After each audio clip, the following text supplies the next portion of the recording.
Foresight, Digital Industry Around the World. A message from Mark Proctor and John Wilkins, the authors of Foresight.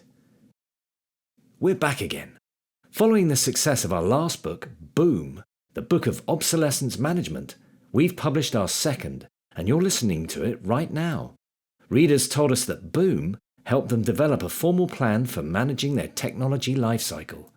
Since then, we've also been on a journey as a business, expanding internationally. On our travels, we've spoken to lots of people, and one of the recurring issues we saw was that different countries are on different points in their journey to digitalization. However, far from being an issue that divides us, we realize that people have given different names to technologies and programs that we have in common. These ideas make up the umbrella term Industry 4.0, the unifying phrase that describes the fourth industrial revolution. So, we decided to write this book to serve as a roadmap for the pioneering initiatives and cutting-edge technologies changing the world. Here, you'll gain insights from experts that hail from a mix of industries and find our predictions on how the technological landscape will change in the coming years. We started with a boom, but we think the change we are experiencing is more of a big bang. Chapter 1.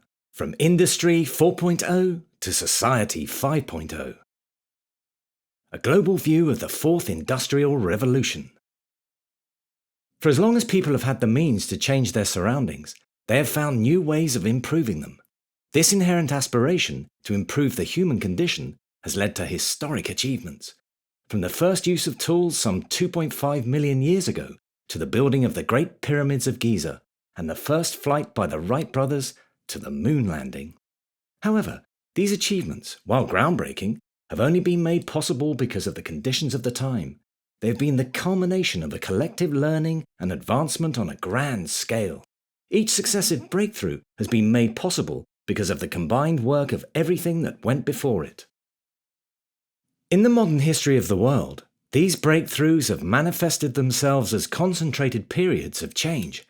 The combination of advancements in transport, infrastructure, agriculture, policy, engineering and technology have led to what we now call industrial revolutions.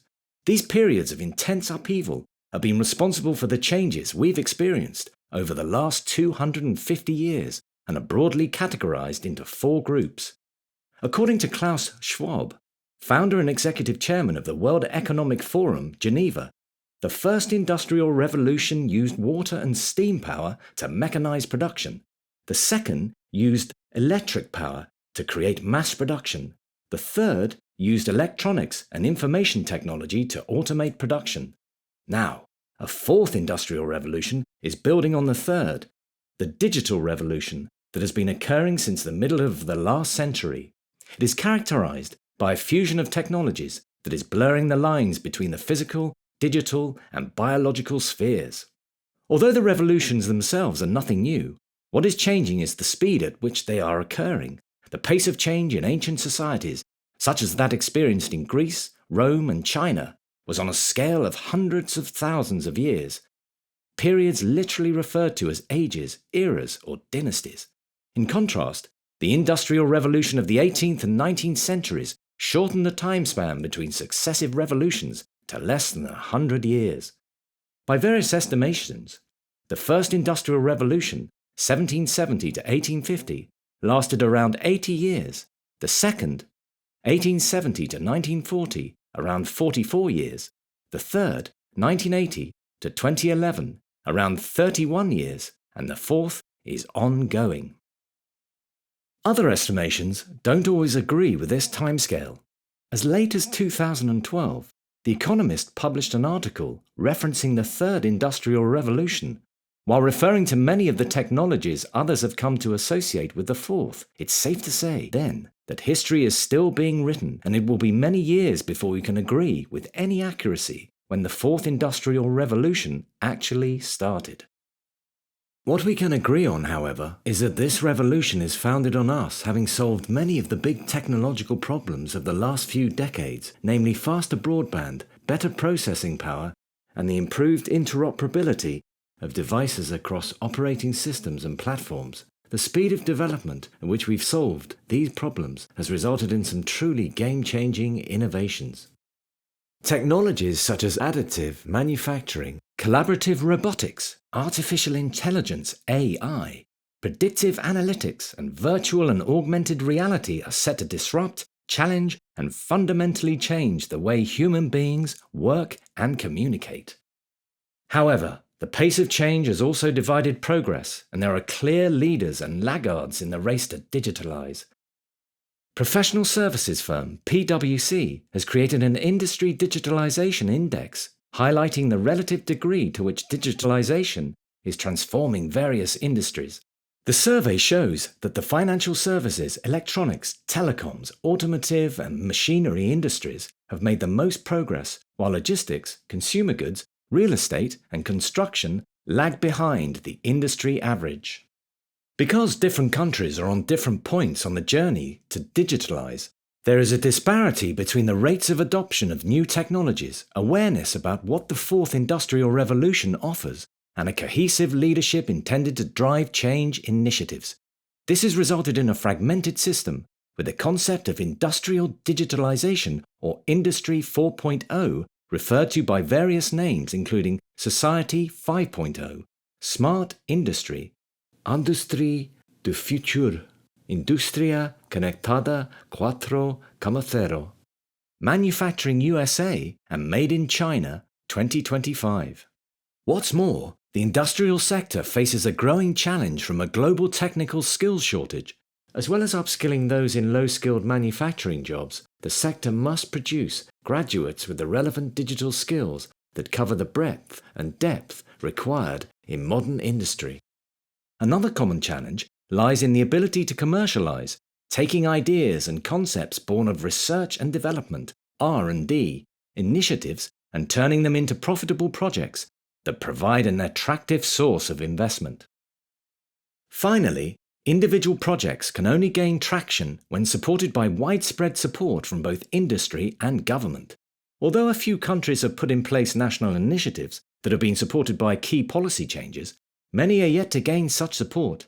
This missing leadership will be essential in ensuring the sustained and long-term success of digitalization. This book charts the digital journey for manufacturing industries in various countries around the world, looking at the key trends and challenges they face and what they're doing to embrace the future of advanced manufacturing. It also presents interviews with engineers, business leaders, and expert commentators on their personal experience of Industry 4.0 and what we can expect to see in the years to come. Chapter 2: A Modern Revolution is Born. Germany's pursuit to become the face of a defining industrial movement. In many ways, it was a trade fair like any other, except it wasn't. It was Hannover Messe, the world's largest exhibition of industrial technologies, as well as being home to thousands of stands exhibiting the latest and greatest developments in areas such as automation, controls, power, and renewable energy. The trade show is also an opportunity to launch new concepts and initiatives. However, at the Hannover Messe in 2011, 3 engineers would hold a press conference that would lead to the birth of a modern industrial revolution. As an industrial nation, Germany is the embodiment of a grade A student. It boasts the largest national economy in Europe and the 4th largest by nominal GDP in the world. In 2016, it recorded the highest global trade surplus, and it is the 3rd largest exporter in the world. Not bad for a country where people work fewer hours and children spend less time in school. According to a report by the BBC, when you consider that only the Dutch work fewer hours among the 34 members of the OECD, that German children spend 25% less time in the classroom than their Italian counterparts, and that there are 6 more productive economies in Europe alone, these facts appear all the more remarkable. There are several reasons behind its success. Germany entered the Eurozone with a trade surplus, giving the Deutschmark leverage against the much weaker euro. This in turn boosted German exports, which account for over 41% of GDP. What's more, labour market reforms in 2003 led to a situation where the government negotiated a moderate wage inflation with labour unions to maintain stability. This meant that during the recession, while other countries suffered high unemployment, German companies were able to exchange reduced working hours for protection against job losses. A new vision. And so, it was building on the country's strength and stability that three engineers held a press conference at Hanover Fair in April 2011 to tell the world about their new vision, Industrie 4.0. Here, Dr. Henning Kagermann of the National Academy of Science and Engineering, Acatech, Dr. Wolfgang Wolster of the German Research Center for Artificial Intelligence, DFKI, and Dr. Wolf-Dieter Lucas from the Federal Ministry of Research and Education explained that being able to assert oneself as a production location in a high-wage region is increasingly becoming a key issue in global competition. They said that one of the reasons why Germany has been so successful at mastering the economic effects of the financial crisis is because of the development and integration of new technologies and processes. Going forward, this means getting ready for the Internet-driven Fourth Industrial Revolution. The three engineers published an article entitled Industry 4.0, with the Internet of Things on the way to the Fourth Industrial Revolution. In it, they set forth a vision, building on Germany's success in the automotive and mechanical engineering sectors. They wrote, the digital finishing of production plant and industrial products through to everyday products with integrated memory and communication capabilities, radio sensors, embedded actuators, and intelligent software systems creates a bridge between the virtual cyberspace and the real world through to fine-grained synchronization between digital mode, is, and the physical reality. They explain the advent of a shift away from centralized control over production processes, where engineers have to program machines to turn blank materials into finished products, to an environment where processes use sensors to manage the best way to turn those blank materials into products. In the industry, this approach leads to a paradigm shift in which the resulting product takes on an active role for the first time. It does not centralize the control, but rather the blank for a product says how it has to be processed in the individual production steps. This move is further highlighted in a paper published by Acatech on cyber-physical systems. The evolution of embedded systems into the Internet of Things, data, and services can be expressed in 4 stages. At the bottom, we have embedded systems. These use microcontrollers to carry out a specific task in an electrical or mechanical system. Think an airbag, traffic lights, MP3 player, or a conveyor system in a factory. At level 2, we have networked embedded systems. This can bring together many discrete areas to achieve complete control over a single system.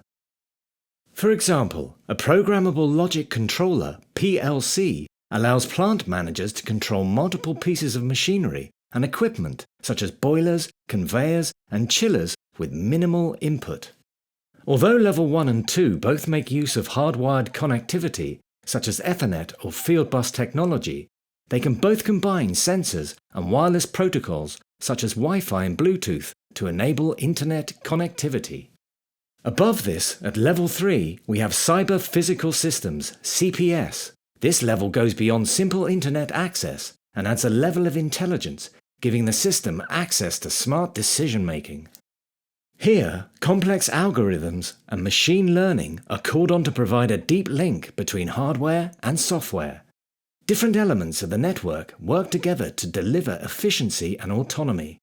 Examples of cyber-physical systems include smart electricity grids, autonomous vehicles, autopilot avionics, patient monitoring medical systems, factory process control networks, and distributed robotics. Above cyber-physical systems, we have level 4. Here, all these subsystems are combined into a real-world application, such as a smart city. It was this visionary interplay between the IoT, cyber-physical systems, and industry that led the 3 engineers to create the concept of Industrie 4.0. Industrie 4.0. Even though the concept has now taken the world by storm, the lead-up to the first use of the term Industrie 4.0 at Hanover Fair started back in 2006 when the German government published its high-tech strategy. This looked at how the country can become a world leader in research and innovation. It involved the creation of a working advisory group, which was eventually co-chaired by Dr. Kagemann and Dr. Siegfried Dias of Robert Bosch GmbH. The findings of the group's work on cyber-physical systems, mobility, health, energy and production, along with the launch of Industrie 4.0 at Hanover Fair, prompted the government to adopt Industrie 4.0 as a future project. This resulted in the creation of the platform Industrie 4.0, a collaboration set up in April 2013 by 3 private associations for digitalizing industry: the Federal Association for Information Technology, Telecommunications and New Media, the German Machinery and Plant Engineering Association, VDMA, and the Electrical and Electronic Manufacturers Association, ZVEI. In April 2015, the platform Industrie 4.0 was expanded, taking on additional players from companies, associations, trade unions, science and politics. At Hanover Fair in April 2016, the platform Industrie 4.0 published its first progress report and continues to make strides in bringing together influential stakeholders in the market to accelerate innovation. Case in point, Siemens. Siemens is perhaps the best example of a company that has made the transition to digital technologies in a big way. The company and its subsidiaries employ around 372,000 people worldwide and reported a global revenue of approximately 83 billion euros in 2017. The primary markets for the company are industry, energy, healthcare, Siemens Healthineers, and infrastructure and cities. In its 2017 fiscal year, the 3 divisions that generated the highest revenue for the company were its power and gas division, 15.5 billion euro, its Healthineers division, 13.8 billion euros, and its energy management division, 12.3 billion euros. Interestingly, the division responsible for the highest comparative growth in revenue was Siemens Digital Factory division, which showed a 9% rise in revenue to 11.4 billion euros compared to the same period in the previous fiscal year. Whether it's an industrial plant or an office building, Siemens has developed a 4-stage roadmap to help customers digitalize. The first step is a scoping workshop where stakeholders can set out their digitalization goals. This is followed by a maturity assessment to gauge the existing level of IT infrastructure and what is required to increase the level of automation. Level 3 sees the creation of a tailor-made digital roadmap, charting the subsequent 3 years of automation development. Finally, Level 4 involves putting the digitalization roadmap into practice, tracking performance and financial return on investment. In practice, Siemens has used its digital technologies to help companies around the world. For example, Siemens helped Chinese consumer electronics engineering company Boson use digital twinning to reduce its time to market. As consumers increasingly demand the latest smartphone models, the product life cycle is shrinking and moving to release cycles of 12 months or less. As a result, manufacturers are trying to find ways of improving their production machinery to maintain quality while increasing output. In an environment where even marginal incremental improvements can mean the difference between the success or failure of a product, manufacturers must engineer their production equipment quickly while maintaining absolute secrecy. When Boson was looking for a way to build an assembly cell with robot arms to join the front and back housing of a smartphone, it turned to Siemens.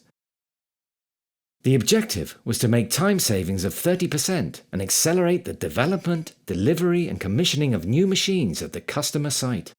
Siemens helped Boson to create a virtual 3D model of the planned machine to allow the company to simulate the creation of the end product. The intelligence behind it fell to Siemens' open cloud-based IoT operating system, MindSphere, which was able to record and analyze data at every step of the way to deliver predictive maintenance and reduce power consumption. Siemens explains that the digital twin was a fully detailed representation of the actual prospective machine that would allow its sequences of movement to be simulated. The outcome, The entire value chain was comprehensively represented, tested, and optimized in digital form, from product design through planning and designing the machine itself, all the way to the production process and performance. The company is also making strides in other areas of the smart factory too. One trend that is gaining traction is the concept of modular automation. While the idea of modular design and modular building has been around for years, prefabricated buildings are often used by utility companies to speed up build times. Until now, it has not been possible to take this approach to create a production plant. Christian Schaffer, head of automation technology at pharmaceutical, chemical, and life sciences company Merck KGaA, explains, "Over the past 3 decades, it went like this. You decided what you wanted to make, and then you ordered a specialized automated plant that would then operate for a number of years. But that doesn't work anymore. The market demands smaller and smaller batches produced more and more quickly. Does that mean you have to build a new production plant for each batch? Impossible. Especially for Merck, with its small volumes manufactured in the usual high production facilities. New plants have to be flexible and efficient. Our response to Industrie 4.0 is modularization." Merck's new plant uses modules that can be connected in series, parallel, or both. Each module runs a Siemens control system so that it can be operated independently. A backbone allows modules to simply plug and play, and an HMI fascia module allows easy input. Each module also contains information that allows the control system to orchestrate the digital connection between various parts of the system. This programming and software integration is what usually takes the most development time. So by solving the software challenge, businesses can cut down on the engineering time required to start manufacturing products. A crucial aspect of the modular development by Siemens has been its willingness to develop such systems before the necessary industry standards and protocols have been finalized.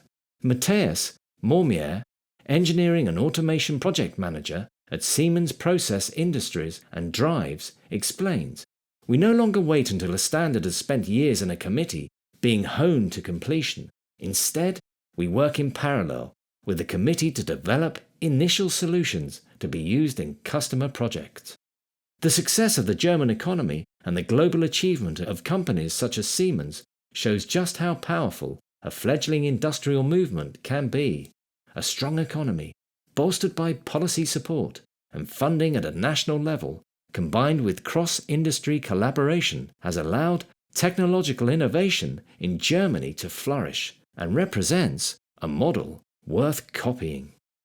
Chapter 3. The latest trends in automation. Interview with Neil Mead, Editorial Director at Data Team Business Media.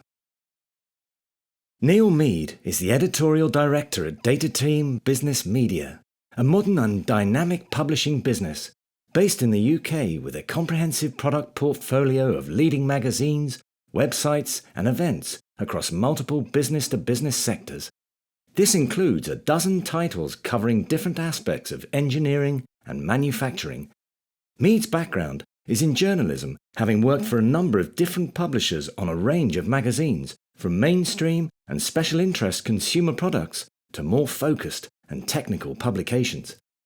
Mead started working in the industrial press as editor of Factory Equipment magazine when he joined Data Team just over 12 years ago. Since then, he has also edited a number of the other magazines within the Connecting Industry branded portfolio and is currently editor of Automation magazine. "I have a very keen interest in engineering and technology," explains Mead. "I enjoy learning about how a new product or solution may help to improve a process. Manufacturing still plays an incredibly important role in our country's economy, so it feels good to be reporting on and writing about something that really makes a difference. We have witnessed many interesting developments and huge advances in automation technology while I've been editing the magazine over the last 10 years, and I'm excited to see what changes are going to take place in the next 10. We asked Mead, as a journalist working in the automation media, you've covered everything from machine technology and robotics to control systems and Industry 4.0. Of the trends you've seen over the last few years, which will have the biggest impact on industry as we know it? Although a lot has been said about technologies such as artificial intelligence, AI, I don't think it has had much impact yet, particularly in solving some of the big problems. It's getting there, but manufacturers are not really switched on to the full potential it offers just yet. I think this will improve as it continues to integrate with Internet of Things, IoT systems. As the integration improves, we can expect to see machines use more intelligence, better machine learning, and improved algorithms to find the most efficient ways of carrying out repetitive tasks, as well as improving production processes without human input. Two technologies at the forefront of many people's minds at the moment are virtual reality, VR, and augmented reality, AR. In day-to-day use, I see their potential for use in maintenance and training applications. Here, it will eventually become common for maintenance engineers to use AR glasses to overlay instructions and tutorials directly over their field of vision. More immersive VR technology will be useful for training new staff. Additive manufacturing is another area that has seen lots of discussion in the media. I've seen it mainly being used in product design and in maintenance, repair and operations (MRO) applications. The key to the success of the technology will be in helping companies effectively print their own finished parts. This is already helping businesses in some high-tech sectors, such as aerospace, improve the efficiency with which they create parts, using fewer resources, reducing weight and cutting costs. It will also help because companies will be able to keep parts they need in stock rather than wait on reorders to arrive. Digital twinning is a technology that I have seen in action making a real difference to the design and manufacturing process. This allows businesses to generate a virtual 3D model of a plant's processes in real time and then manipulate this to gain insights or predicted problems ahead of time without affecting the plant's performance. Engineers can save time and costs by developing a product in the virtual world before committing to any raw material or tooling expense. It also allows development teams to collaborate easily from anywhere and have an input at every stage of the product design process. However, robotics is the technology that has had the biggest impact on automation to date. While people were initially concerned about its impact on jobs, businesses around the world are increasingly seeing the benefits of using robots and the positive impact they have. Robots are good at things that humans are not, such as repetitive tasks, which means that humans can upskill and actually make businesses more productive, allowing them to hire more people. Machine vision, combined with better sensing technology, is another trend that's had a significant impact. The rate at which vision systems can read code, automatically identify problems on a production line, and deal with them quickly has drastically improved traceability. This is becoming especially important for businesses such as those in the food and beverage sector that can now offer customers traceability from farm to fork. It has also expanded to add intelligence to innovations such as automated guided vehicles, AGVs, that can transport goods around a factory or warehouse. We've seen the concept of Industry 4.0 evolve in the technical media over the last few years too. What started out as a focused discussion around automated manufacturing is now migrating to areas such as supply chains, procurement, business sales, and marketing. Talk us through what you think the factory of the future will look like. The digital factory of the future will be full of smart, connected machines that require less human intervention and that can be controlled and monitored remotely. Through the use of sensors, algorithms, and software, they will also be able to monitor themselves and the process they are undertaking, while constantly adjusting for maximum efficiency and producing data that can be analyzed and acted upon by a computer running sophisticated manufacturing execution software, MES. Automated guided vehicles, AGVs, will be used to move raw materials to the production line and finished products into the warehouse, and people will be working alongside robots on the production line.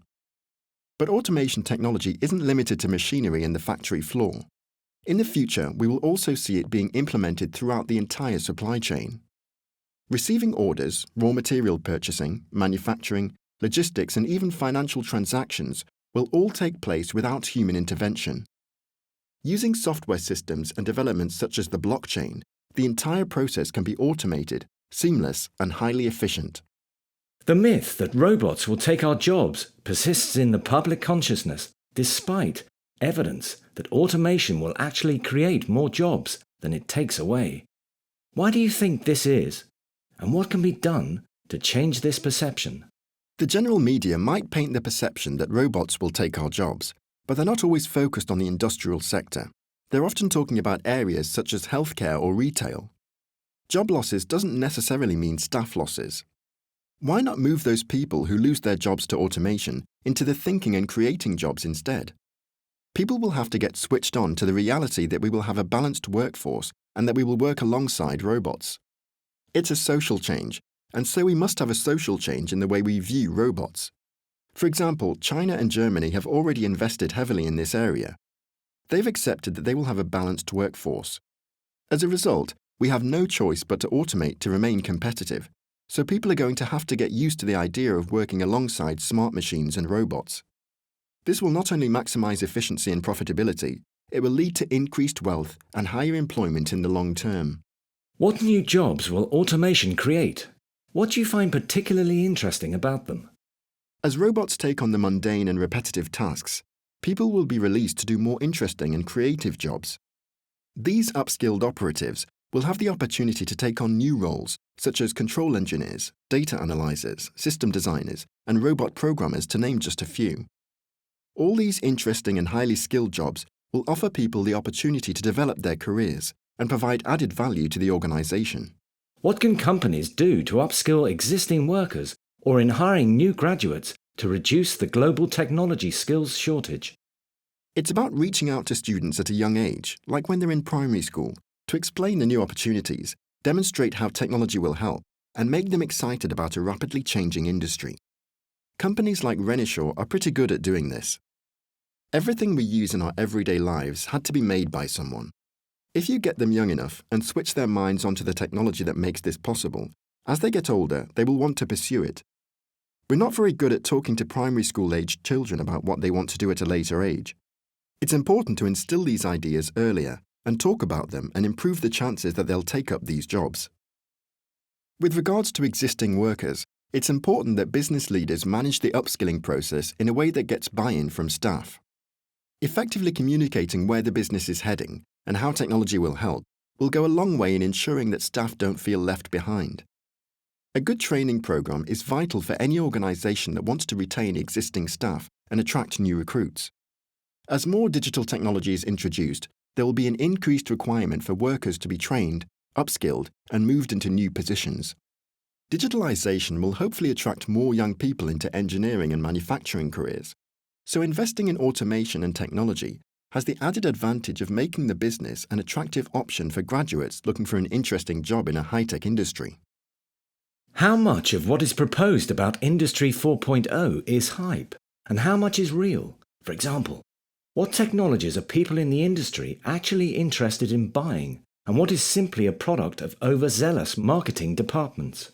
There is no doubt that the term Industry 4.0 has been used and abused by some companies as a marketing tool. Professing to offer Industry 4.0 ready or IoT-compliant products sounds impressive, but it's what they can actually provide to the end user that's important. Much of this digital technology isn't new, but what the Industry 4.0 concept has done is bring a number of disparate technologies together in a joined-up offering that allows manufacturers to better understand the features and benefits of digitalization and smart factory solutions. Can you give us some examples of any companies that you think are doing particularly exciting or interesting things with digital technologies? Looking more widely, most automation vendors now have a good digital product offering, with many able to supply a complete range of smart, connected devices and solutions. However, when it comes to implementing and investing in automation technologies, the automotive sector has always led. They've always used more robots than anyone else, had the biggest focus on increasing volumes, and led in the pursuit of product quality. Despite this, others are catching up. The electronics industry, for example, is one of the biggest users of collaborative robots on the assembly line, and the food and beverage sector relies on automation for speed and product traceability. The UK government's Made Smarter review highlighted that low adoption of digital industrial technologies is one of the main reasons why the UK is slow to digitalise. What do you think are the big challenges that companies face in digitalising, and how can they improve this? In my experience, many manufacturers have traditionally been conservative when it comes to capital expenditure (CapEx) investments, in many cases taking a short-term view and preferring to make do and mend rather than buy new machinery and equipment. But a number of recent surveys by manufacturing and financial organizations have shown this mindset is changing, and the industry is waking up to the fact that in order to remain competitive, it has to invest in new technology and take a longer-term view. With increased competition, a constantly changing geopolitical picture, and the uncertainty caused by Brexit, manufacturers realize they have to invest, and automation is key to remaining efficient, competitive, and profitable. So, we are starting to see more interest and growth in industry technology investments. Can you give us some predictions for key Industry 4.0 milestones for the next 3 to 5 years? We've already witnessed huge advances in automation and digitalization in the last few years, and I can't see this slowing down anytime soon. As we move further into the digital age, it's not just the production process that will benefit from this improved connectivity, intelligence, speed, and efficiency, but the entire supply chain. Blockchain and cryptocurrencies will become better understood, increasingly utilized, and more mainstream. Legacy and obsolete equipment and systems will be updated with retrofit solutions, allowing them to benefit from improved connectivity. AI and machine learning will become vital tools as we transition from mass production to the mass customization of products, and collaborative robots will be accepted as valuable contributors to the modern workforce, helping us to not only extract the value from Industry 4.0, but also move towards a more human-centric Society 5.0. Chapter 4. The home of the Industrial Revolution gets productive. The high-growth potential sectors making waves in the UK. The first Industrial Revolution began in Great Britain between 1770 and around 1850, and most economists agree that it was a turning point, not only in the history of Britain, but in that of the world. Writing in the Times Higher Education Supplement in January 2004, economic historian Deirdre McCloskey explains, "In one respect, my younger self was disastrously and persistently and ignorantly mistaken. Like half of the contributors to these volumes, I was quite sure that spirit had nothing to do with it, that entrepreneurship was a silliness of sociologists, that we can tell the story of modern economic growth by sticking to the virtue of prudence.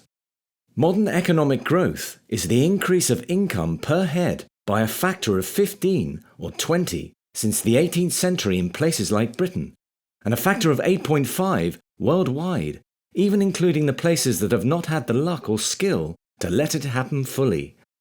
It is certainly the most important event in the history of humanity since the domestication of animals and plants, perhaps the most important since the invention of language. It bids fair to free us all, eventually. Spirit, then, is perhaps a commodity that Britain could do with more of. The financial crash of 2008 and 2009 took its toll on productivity. And, while it's taken the Eurozone a decade to recover to pre-crash levels, UK productivity still lags. According to the Financial Times, Britain's productivity growth rate has also improved, from 0.6% last year to a projected 0.8% in 2018, but that is far behind the 2.1% Britain sustained before the financial crisis. An industrial strategy. To boost the economy, the UK government has created its industrial strategy to promote growth of future technologies and stimulate the economy. The strategy outlines 4 grand challenges where Britain can lead the global technological revolution: artificial intelligence and big data, clean growth, the future of mobility, and meeting the needs of an ageing society. The government has outlined 5 areas of policy that will be revamped to put Britain in a better position to overcome these challenges. The policy areas are ideas, people, infrastructure, business environment, and places. Among other things, ideas sets a target of increasing investment in research and development to 2.4% of GDP by 2027. People focuses on improvements in education, investing $406 million in STEM skills and $64 million in reskilling and retraining. Infrastructure will see $400 million allocated to electric vehicle charging infrastructure. Business environment includes a commitment to roll out sector deals and partnerships, and places involves the creation of local industrial strategy initiatives, an intracity transport fund of $1.7 billion, and a $42 million teacher development pilot program. Key policies of the UK's industrial strategy include ideas which aim to raise total research and development (R&D) investment to 2.4% of GDP by 2027, increase the rate of R&D tax credit to 12%, and invest £725 million in new Industrial Strategy Challenge Fund programs to capture the value of innovation. People, which aims to establish a technical education system that rivals the best in the world to stand alongside our world-class higher education system. Invest an additional £406 million in maths, digital and technical education, helping to address the shortage of science, technology, engineering and maths (STEM) skills. And create a new national retraining scheme that supports people to reskill, beginning with a £64 million investment for digital and construction training. Infrastructure, which aims to increase the National Productivity Investment Fund to £31 billion, supporting investments in transport, housing and digital infrastructure. Support electric vehicles through £400 million charging infrastructure investment and an extra £100 million to extend the plug-in car grant. And boost our digital infrastructure with over £1 billion of public investment, including £176 million for 5G and £200 million for local areas to encourage rollout of full fibre networks. Business environment, which aims to launch and roll out sector deals, partnerships between government and industry, aiming to increase sector productivity. The first sector deals are in life sciences, construction, artificial intelligence and the automotive sector. Drive over £20 billion of investment in innovative and high-potential businesses, including through establishing a new £2.5 billion investment fund incubated in the British Business Bank. And launch a review of the actions that could be most effective in improving the productivity and growth of small and medium-sized businesses, including how to address what has been called the long tail of lower productivity firms. Places, which aims to agree local industrial strategies that build on local strengths and deliver on economic opportunities. Create a new Transforming Cities Fund that will provide £1.7 billion for intra-city transport. This will fund projects that drive productivity by improving connections within city regions and provide £42 million to pilot a teacher development premium. This will test the impact of a £1,000 budget for high-quality professional development for teachers working in areas that have fallen behind. One of the headline features of the strategy is the UK's focus on becoming a world leader in artificial intelligence. This was highlighted in Prime Minister Theresa May's speech at the World Economic Forum's 2018 annual meeting in Davos, Switzerland, where she introduced the UK's industrial strategy. Here, she talked about how technology is changing in ways we can only have imagined a few years ago. She gave the example of how a drone had saved 2 boys from drowning off the coast of Australia by delivering a flotation device to them. She also explained how AI will transform healthcare, citing a recent test where machine learning had been used to reduce the number of unnecessary surgeries for breast cancer by 1/3. Another example was how AI will protect companies from money laundering, fraud, cybercrime and terrorism. Coming to the UK's role in AI, May said, "Already the UK is recognised as first in the world for our preparedness to bring artificial intelligence into public service delivery. We have seen a new AI startup created in the UK every week for the last 3 years. And we are investing in the skills these startups need, spending £45 million to support additional PhDs in AI and related disciplines, and creating at least 200 extra places a year by 2020-21. We are absolutely determined to make our country the place to come and set up to seize the opportunities of artificial intelligence for the future." A thriving manufacturing sector. Despite an overall fall in economic productivity, the UK manufacturing sector is thriving, but it will be the potential growth of the sector and its use of digital technologies that will ensure the success of wider digitalisation. According to a report by UK trade magazine The Manufacturer, manufacturing contributes £6.7 trillion to the global economy. Contrary to widespread perceptions, UK manufacturing is thriving, with the UK currently the world's 8th largest industrial nation. If current growth trends continue, the UK will break into the top 5 by 2021. In the UK, manufacturing makes up 11% of GVA, gross value added, 44% of total UK exports, 70% of business R&D, and directly employs 2.6 million people. The UK has particularly strong competency in advanced manufacturing sectors such as aerospace, pharmaceuticals, food and beverage, fintech, and construction. This stems from the UK's historic lead in research and development, product design, and high-end manufacturing. Made Smarter, the UK government's independent review of industrial digitalisation pegs industries such as aerospace, automotive, pharmaceutical, and construction as having high growth potential. Of the construction sector, for example, it says, "The scale of the opportunity is in both the unique nature of construction, its size and vital role in the economy, and its potential to be a high-value digital industry that is the foundation of a digital economy.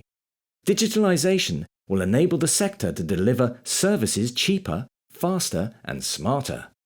The results of a survey carried out in the Manufacturer's Annual Manufacturing Report 2018 show that most UK manufacturers now accept that the future of successful manufacturing lies in the adoption of advanced, largely digital technologies.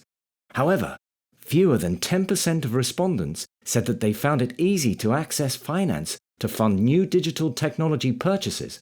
The problem is that even where they have the cash to invest, there is a reluctance to spend it on technologies that will improve productivity and profitability because of their sentimental concerns surrounding uncertainty. Reluctant progress. It is this reluctance to pull the trigger that is holding the UK back. Made Smarter found that the positive impact of faster innovation and adoption of industrial digital technologies, IDTs, could be as much as £455 billion for UK manufacturing over the next decade, increasing manufacturing sector growth between 1.5 and 3% per annum, creating a conservative estimated net gain of 175,000 jobs throughout the economy, and reducing CO2 emissions by 4.5%. Overall, from the data and evidence collated, we are confident that industrial productivity can be improved by more than 25% by 2025. However, the report also says that there are 3 major problems preventing the UK from fully achieving this vision. These are a lack of effective leadership, poor levels of adoption of industrial digital technologies, IDTs, and an under-leveraging of innovation assets. In the first problem, the report argues that there is no clear narrative setting out what the UK already does well, that there is no cross-sector national leadership providing market-focused strategic vision, and that, without a clear vision and narrative, the UK is failing to inspire current and future workers. On the second problem, the report explains that one of the reasons why the UK's productivity is lower than other advanced nations is its lower levels of adoption of digital and automation technology, particularly amongst small and medium-sized enterprises, SMEs. In the report, the analysis of the third problem looks at why the UK is a leader in research and innovation and how it has improved its ability to develop and commercialise technology, but struggles to use these innovation assets to support new IDT startups and help businesses scale up. The report goes on to make 4 recommendations, split into 13 parts, to solve these problems. For example, the first one recommends creating a much more visible and effective digital ecosystem to accelerate the innovation and diffusion of industrial digital technologies. It proposes investment in a new National Adoption Programme, NAP, to kickstart funding and offer the mentoring required to accelerate the diffusion of IDTs. It also proposes scaling up the support provided by the UK's innovation centres, a network of digital innovation hubs, DIHs, located around the country. Catapult to success. The Catapult Centres, as they're known, are a network of research and development facilities established by Innovative UK, formerly known as the Technology Strategy Board, set up by the government in 2004 and rebranded in 2014. The centres are located strategically around the UK and focus on delivering R&D in areas such as high-value manufacturing, cell therapy, offshore renewable energy, satellite applications, transport systems, and future cities. The results of the network over the last few years have been positive. Companies like Volvo and Nissan have brought autonomous vehicle R&D programs to the UK. Cell and gene therapy firms have given the UK a 7% share in the global market, and the manufacturing sector is attracting venture capital funding from around the world, including the likes of McLaren, which has announced plans for a £50 million investment in Sheffield. So, despite some roadblocks, the UK is in a very good position to take advantage of the growth in digital. By maintaining the progress and overcoming the barriers, and simply being less reluctant to adopt new technologies, the UK can once again bring home the Industrial Revolution. Chapter 5. A Pan-EU Tour of Europe. A review of the main European digital initiatives. Compared to other regions, Europe has perhaps the densest concentration of digital transformation initiatives anywhere in the world. Progress varies a lot by country across the continent, and the obvious candidates are not necessarily the ones that have made the most progress. While countries like Germany, the UK and France have done well, it's actually Denmark, Sweden and Finland that have scored the highest in terms of digitalization. The European Commission's Digital Economy and Society Index, DESI 2018, is one of the leading measures of the progress that EU countries are making towards the digital economy. It looks at 5 areas: broadband connectivity, human capital and skills, how citizens are using the internet, and the extent to which companies have integrated digital technology into their businesses. The report showed that in 2017, Denmark, Sweden, Finland, and the Netherlands had the most advanced digital economies, followed by Luxembourg, Ireland, the UK, Belgium, and Estonia. In the report, Ireland, Cyprus, and Spain had progressed the most over the last 4 years, all improving by more than 15 points. At the other end of the scale, the lowest increase in digital performance of below 10 points was recorded in Greece. The international version of the DESI report analyses Europe in an international context and concludes that the top 4 EU countries, Denmark, Finland, Sweden, and the Netherlands, are among the global leaders. They are just behind Korea and have higher scores than the United States and Japan. At the same time, however, the comparison shows that the EU's average in digital performance is significantly lower. The factors that set apart the leading countries are things like access to funding, both public and private. Aside from financial offerings, there is also a focus on helping both small and large organizations to develop, and policy levers to incentivize the adoption of digital technologies and attract private investment. Some programs are top-down in their approach with heavy intervention from governments. Others take a more organic, bottom-up approach, seeking help and direction through wider collaboration with academic institutions and research organizations. Many European countries face common barriers, such as the technology skills gap, a lack of funding, and initiatives not backed by policy changes. Overcoming these has a great impact on the results that countries have achieved, ranging from an increase in funding, higher levels of technology adoption, and better awareness among domestic businesses about the help available to help them through the schemes. Europe as a whole.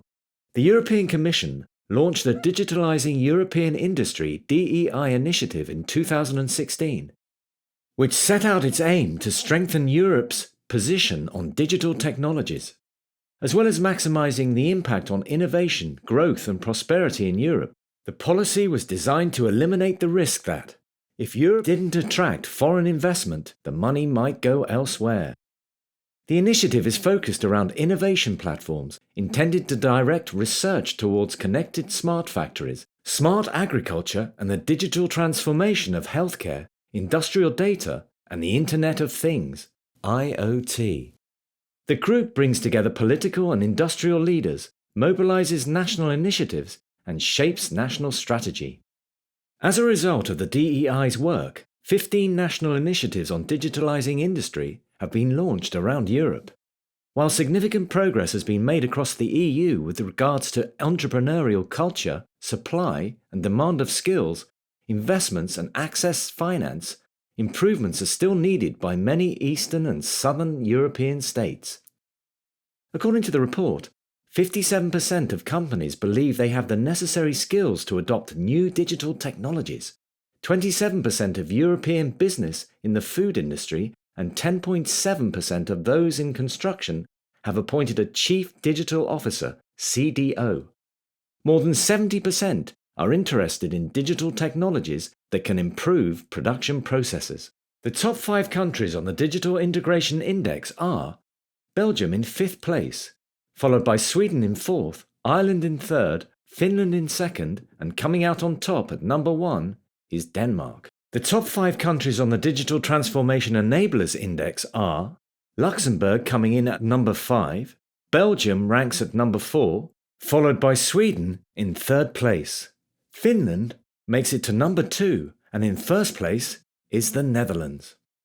Most member states show a high level of acceptance and interest in cybersecurity, blockchain, and artificial intelligence.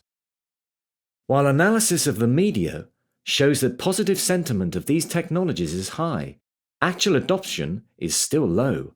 Fewer than 35% of respondents to the DTS survey have adopted at least 2 of the 9 key technologies, which we've covered later on in the book.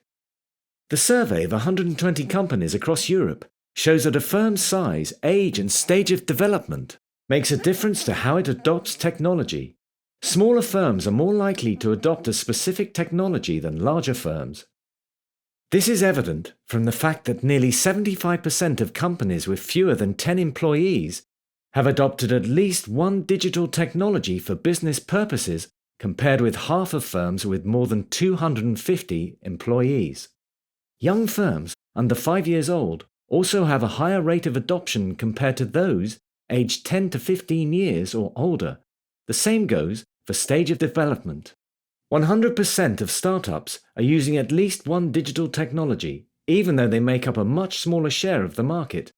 Domestic firms show the lowest level of adoption, 47%, and internationally recognized firms are better than this, 67.5%.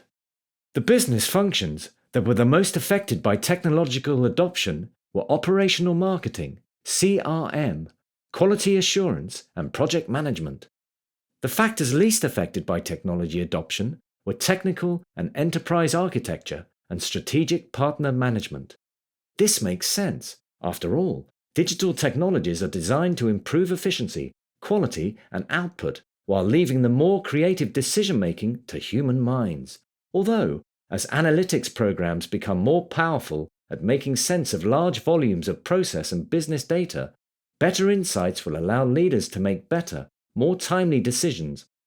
We can expect these factors to become more important when businesses are considering digital technologies. Looking at initiatives across Europe, it's not necessarily true that the larger the country, the more funding is available from government. Different governments have invested different amounts over varying periods of time. For example, the market for Industry 4.0 in Germany was estimated to be worth 7 billion euros in 2018, and the total amount of funding committed by the German government is 200 million euros.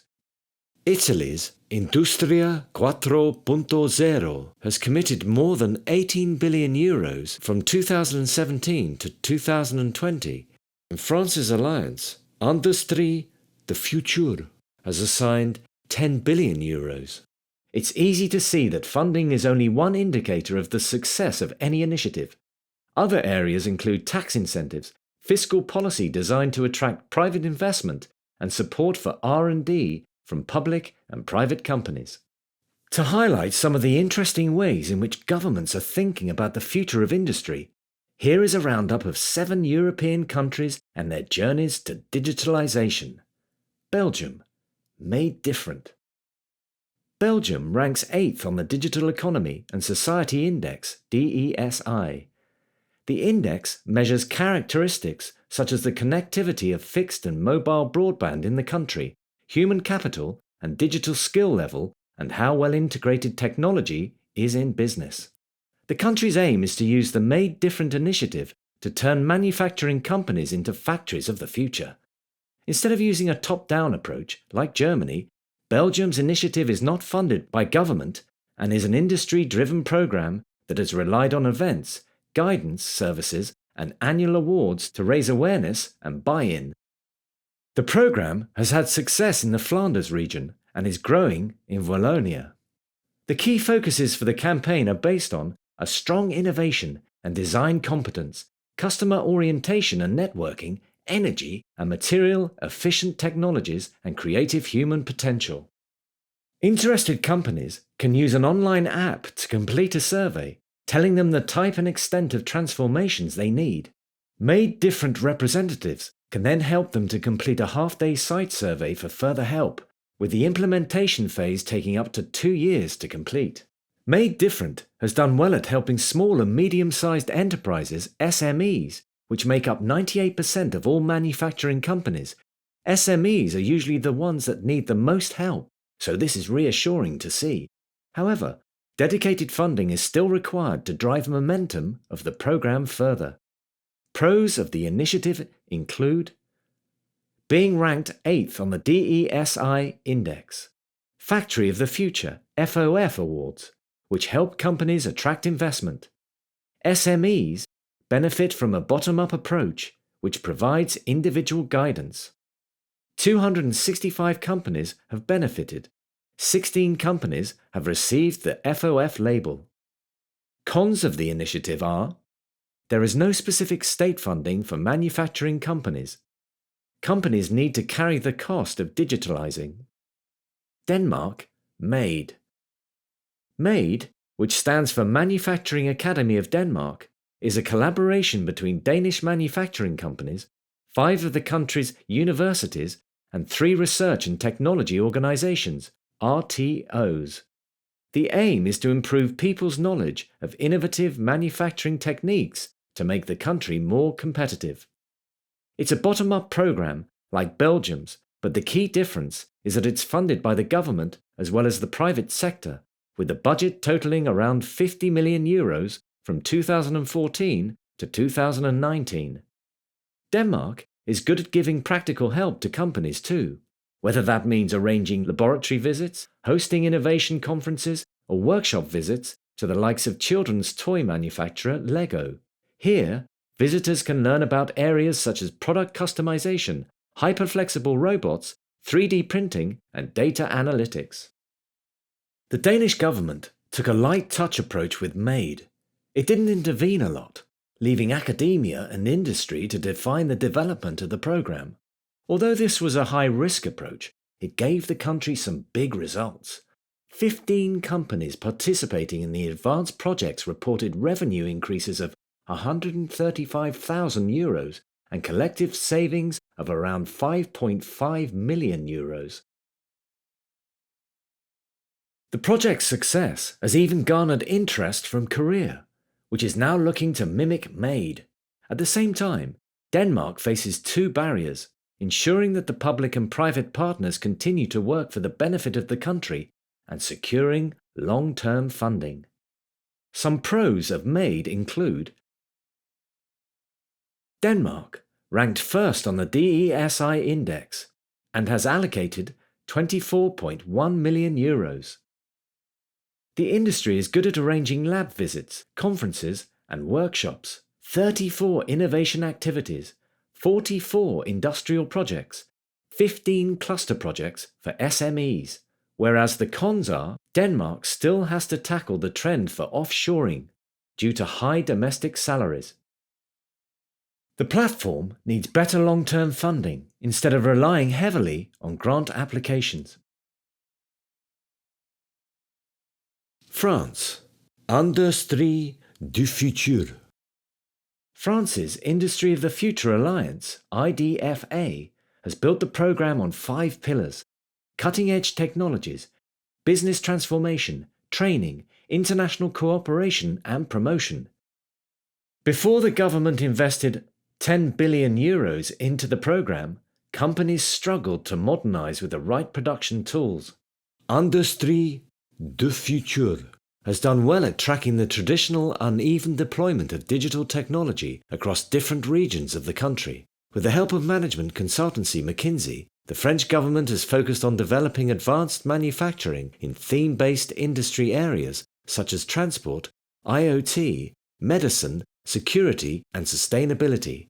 Each of these areas has its own roadmap, objectives, and timetable. This approach will ensure that no one area or region receives funding and attention at the cost of others. For example, the IDFA's research into virtual plants of the future looks at the development of autonomous sensors. These next-generation sensors harvest the energy around them from solar, vibrational, and thermal energy to power the sensor. Autonomous sensors also use the latest encryption protocols and materials such as electroactive polymers that can change shape when an electrical current is applied. This is useful for handling extreme environments where the sensor could compensate for rapid fluctuations in temperature, humidity, and pressure without intervention or recalibration by a person. France faces 2 main digitalization challenges. First, it needs to ensure that it can control the even funding deployment of the program at a regional level. As well as this, there is a gap between the skills industry processes and the digital skills needed. This can be overcome by offering some certainty about how people's jobs will change and the training that will be offered. Some pros of the program are 3,400 companies identified to participate in production modernization, 300 experts identified across 18 regions, loans provided to over 800 companies. Cons include funding is not always deployed evenly at a regional level, a skills gap between the skills industry needs and qualifications. Italy. Industria 4.0. Italy's Industria 4.0 is a program still very much in its infancy, having only been launched in February 2017. It was inspired by similar Industry 4.0 initiatives in Germany, France, and the Netherlands. The government has earmarked €18 billion in a top-down approach that ties in with its equally new industrial policy, the 2017 Budget Act, which brought digitalization into the public limelight. As well as improving internet speeds through its ultra-broadband plan and creating standards for IoT protocols, the program wants to attract investment through venture capital and private equity funding. Industria 4.0 has 2 focuses. One is to help companies transform digitally, and the second is to develop skills through digital innovation hubs. The skills development strategy will include I4.0 competence centers supporting education programs, vocational training, and industrial PhDs in Industry 4.0 subjects. Italy has done well to offer tax incentives too. Companies looking to invest in industrial digital technologies can benefit from tax breaks for up to 150% of the value of the asset for capital investment in technologies that are subject to hyper-depreciation. Similar breaks have also been developed for intellectual property rights, IPR, and for SMEs. This is complemented with tax credits worth up to 50% of the cost of R&D activities. Despite its infancy, Industria 4.0 has been received well. The number of orders placed to manufacturers who acquired new machinery and technologies in the first quarter of 2017 increased by 22.2%, followed by 28.5% in the second quarter. 30 megabytes per second broadband is expected to roll out to all Italian companies by 2020.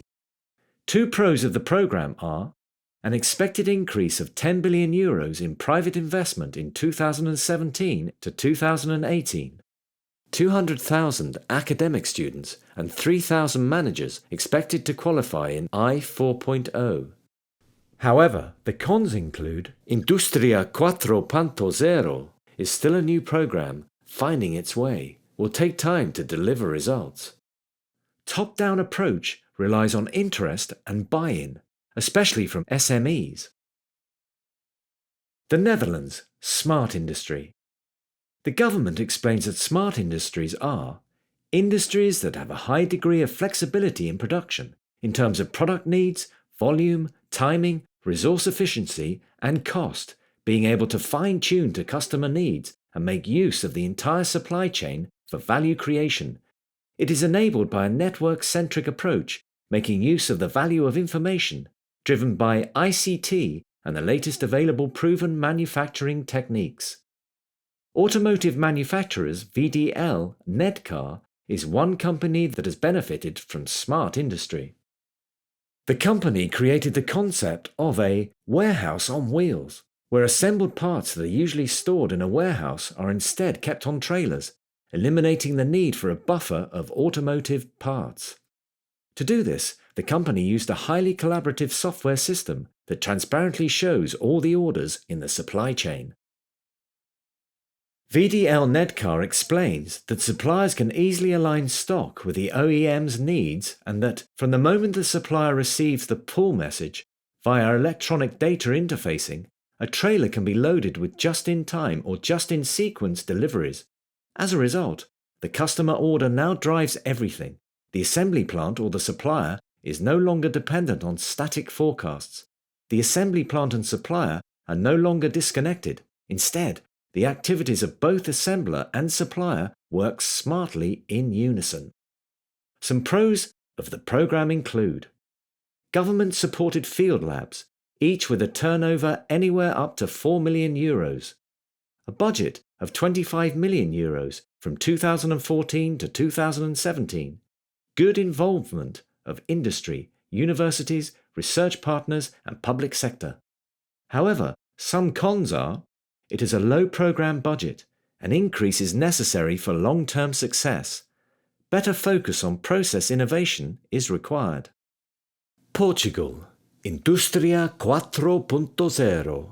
Portugal's Industria 4.0 stands out from other European programs in two ways. Firstly, it mostly targets SMEs. Secondly, whereas programs in other countries have focused predominantly on rapid innovation in new technologies, Industria 4.0 has a strong focus on upskilling human capital. The program emphasizes the need for a requalified labor force. One of the priorities is to adapt the education system to match the future needs of the industry by integrating digital skills into the curriculum. It also prioritizes employee training and enhanced continuous training using extracurricular activities. Through the Digital Skills Programme, the government aims to train 20,000 people in ICT skills by 2020. Although the programme only launched in 2017, the Portuguese government spent 10 months working with over 200 companies, 120 of which were SMEs, to develop the strategic plan. This plan will see 60 measures put into place over the next 4 years at a cost of 4.5 billion euros. As well as loans and tax deductions, SMEs will also be able to apply for vouchers of 7,500 euros each to help their digital transformation. The programme's organisers have also launched Platform 4.0, an online interface where people can log in to access a repository of knowledge and track the progress of their own change initiative. As well as putting in place a better mechanism to generate private funding, many people in Portugal are also wary of increases in unemployment because of digitalisation. The cultural barrier will have to be addressed if the programme is to succeed. Some pros of Industria 4.0 are: bottom-up approach is tailored to the needs of Portuguese companies. SMEs can apply for vouchers of 7,500 euros to help with digitalisation. The cons of the programme would be better mechanism is needed to generate private sector funding. The cultural fear of unemployment due to digitalization needs to be addressed. Spain. Industria conectada 4.0. One of the biggest problems that Spain wanted to tackle with Industria conectada 4.0 was the widespread lack of awareness about digitalization. Simply mimicking schemes from other countries would do little to drive change if there was no interest or appetite to adopt new technologies in Spain itself. To achieve this, the government established a public and private partnership that saw collaboration between three groups. The Strategic Group of Private Partners was set up, composed of the Santander Bank providing the digital financing knowledge, Telefonica as the telecommunications partner, and Indra as a technological consultancy managing the work. When the program launched in 2016, the government allocated €97.5 million in loans for innovative research projects targeting industrial enterprises, €68 million in the form of loans and direct aid for ICT companies, and €10 million for innovative clusters. Because Spain wants to create an identity for its initiative as one that meets the needs of every business, Industria Conectada 4.0 has a heavy focus on helping SMEs and micro businesses. A micro business, according to the EU definition, is one that typically employs fewer than 10 people and whose turnover is less than €2 million. For these businesses, a low cost of entry into the market is vital. Because many small businesses start with just a few €1,000 of capital, access to powerful internet technologies can make all the difference. Here, the program offers 4 types of project funding to SMEs and micro enterprises. Industria Conectada 4.0 is still in its early stages, and so it will take time before awareness and buy-in from all stakeholders ensures its long-term success. Pros of the program include: there is a strong support for SMEs and for micro businesses. Innovation and Research Program established in 2016. €68 million in loans and direct aid, €10 million for innovation clusters. Cons of the program are: raising awareness is still an issue. Could have stronger participation from private sector. Calais port expansion uses LiDAR coastal mapping technology. When one of Europe's busiest ports announced its expansion seaward, the contractor responsible for building it turned to LiDAR technology for help. Calais port in France is one of Europe's busiest ports and accommodates annual passenger traffic close to 10 million people. Having awarded €675 million for a 2-phase land reclamation project to expand the port and build an access channel for ships, the Nord-Pas-de-Calais Regional Council selected contractors to carry out the work. The world's largest dredging company, Luxembourg-based Jean de Noul Group, was selected to carry out the groundwork phase of the project. As part of the land reclamation, Jean de Noul constructed a 3.2-kilometre breakwater, a curved structure designed to create an enclosed harbour for ships to dock safely. Here, Jean de Noul needed a way of taking topographical measurements of the coastal terrain to accurately and safely build the structure. Speed was of the essence, as delays in constructing the breakwater can lead to tidal forces damaging the structure before it's finished, meaning that it must be built again. To solve this problem, Jean de Noul used Merlin, a vessel-based LiDAR system capable of producing a detailed 3D scan of the breakwater. In a case study published online, Mike Lick, Jean de Noul Group's project survey manager at the Calais site, explains how important this technology was to the success of the project.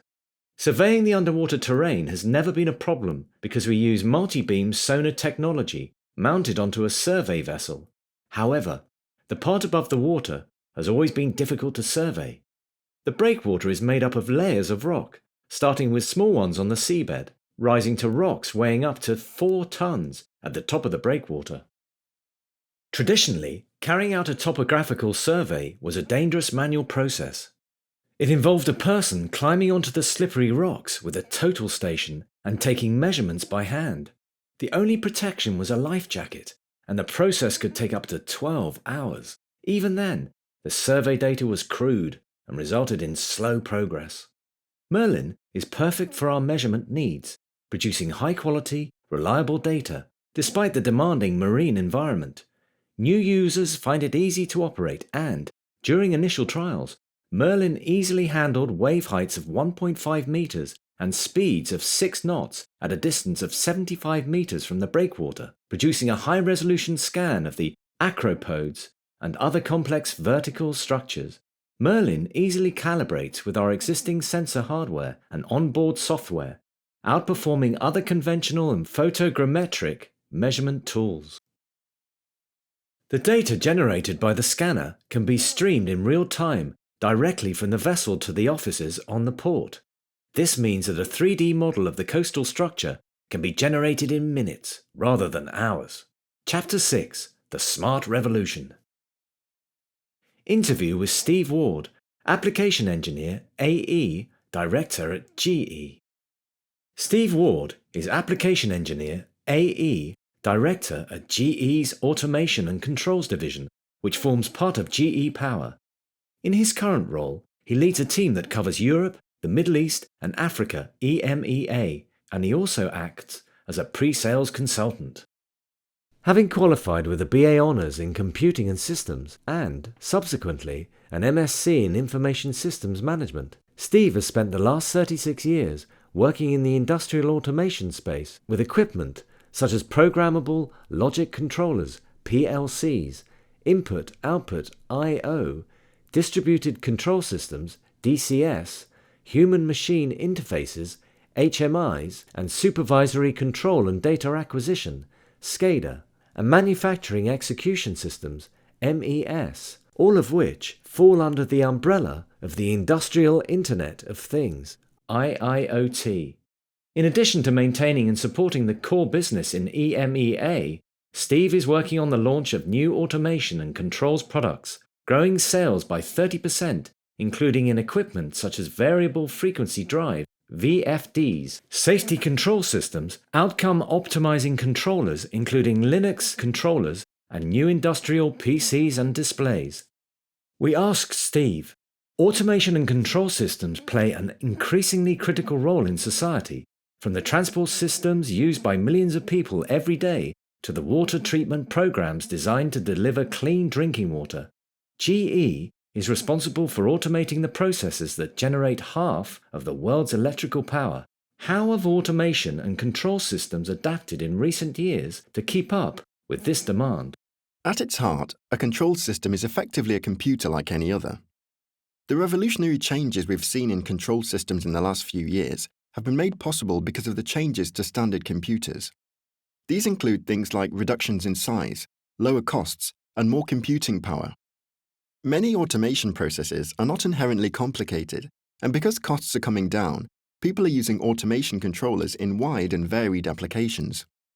One example of this is in conveyor systems.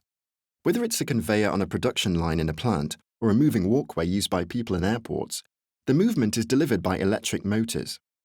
Where these applications would have traditionally used fixed motors with simple on and off controls, they can now be networked together and use more sophisticated control systems. Historically, these systems were networked using legacy field bus protocols such as Profibus. The problem was that these proprietary protocols required special connections and cables and simply weren't easy to install or cost-effective. As a result, most industrial users have moved to industrial Ethernet connections.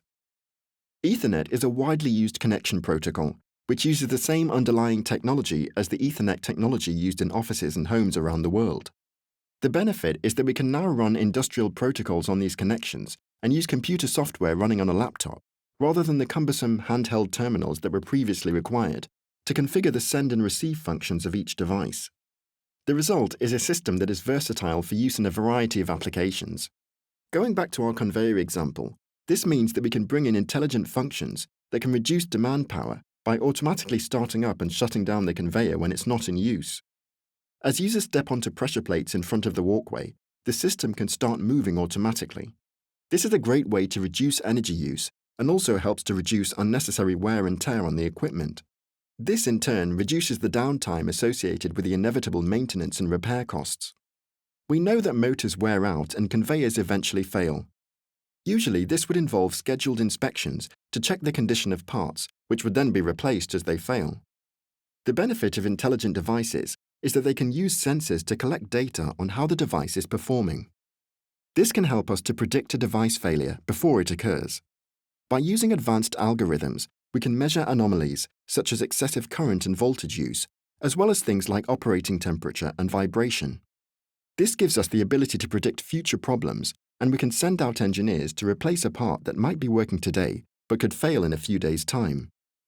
Moving to a predictive model not only reduces unplanned downtime, it also reduces unnecessary maintenance costs and allows businesses to focus on what's important, adding value to their processes.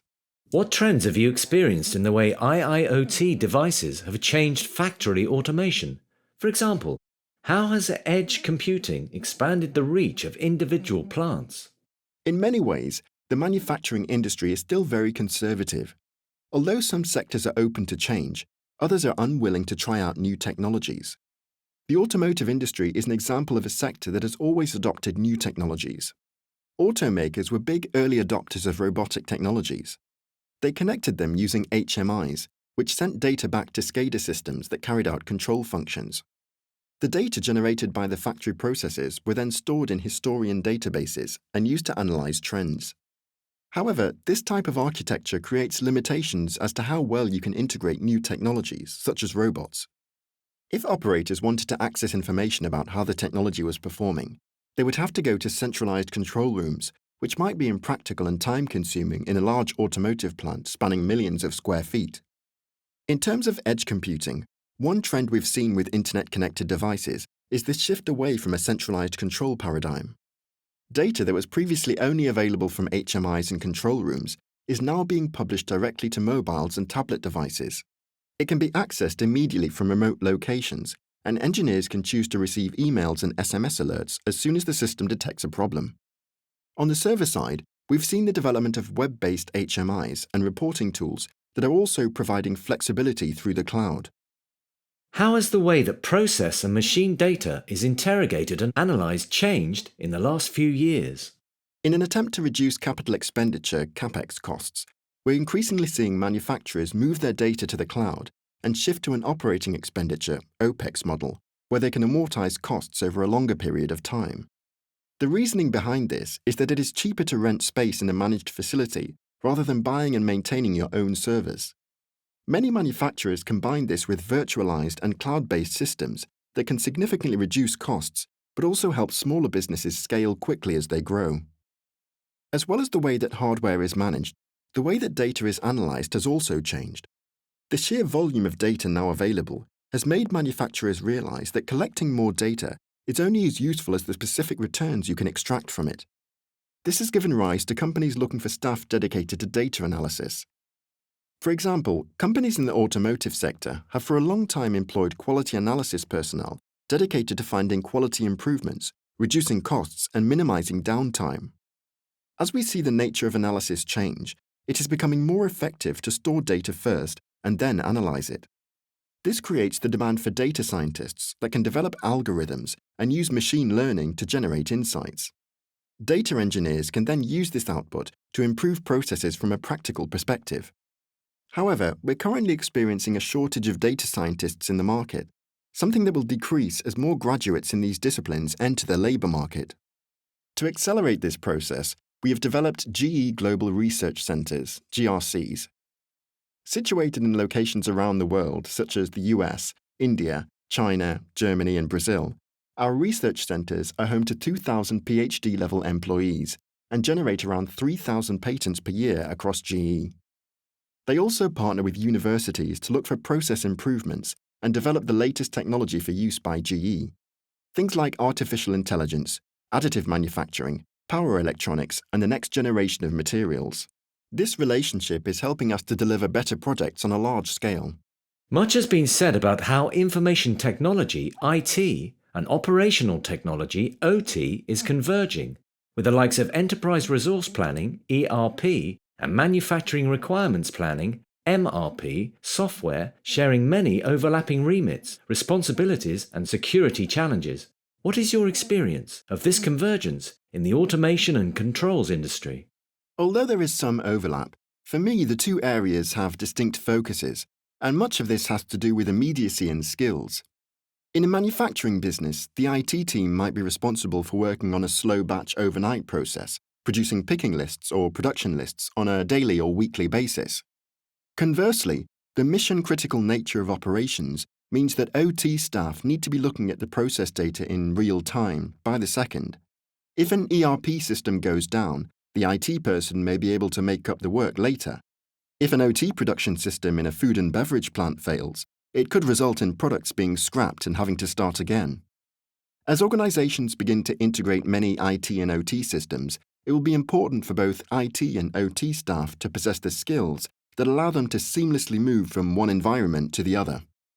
What specific new jobs do you think will be created or have already been created in the last 10 years in the automation and control sector as a result of digitalization? We will see three new kinds of jobs: data scientists, staff fluent in both IT and OT, and data engineers. A data scientist is someone who analyzes the theoretical data and produces a model and digital twin. After this, you need a data engineer. This is someone that takes the scientist's output and puts it into a control system that works in real time. In addition, you also need someone with the relevant IT and OT skills to manage the programming to implement this solution. Currently, OT people lack the database skills and IT people lack the real-time system skills, so merging these skill sets will be vital going forward. Collaboration is important for innovation. How does GE manage innovation and collaboration across a global organization? What we're trying to do is make people aware of what's possible. For example, many of today's plant managers wear two hats. They have to run the plant day to day, but also look at how to make it better over time by considering what they're doing now and where they want to be in the future. At GE, we're trying to get people in these kinds of roles to collaborate across the organization, allowing them to share their responsibilities and skills. We publish a lot of this research through the GRCs. This collaboration happens through a variety of channels. We have internal marketing and communication activity to keep our staff up to date. We have live chat systems and forums where people can post common problems that they'd like help with. We also hold symposiums and conferences throughout the year. By building collaboration into the culture, we can ensure everyone from the leadership team to the shop floor staff can realize their ideas and vision. What new digital technologies have the most potential to revolutionize the automation and controls sector? While AI, AR, and VR are pushing the limits at the high end, for me there is still lots of exciting things going on at the low end. Devices such as Raspberry Pi have demonstrated just how easy this can be. As the cost of technology comes down, it will be easier to add intelligence to low-level devices. Even basic field components like push buttons, limit switches and photo eyes, relays, motor starters and solenoids that make up low-level devices could have their own digital twins that can be integrated at a very low cost.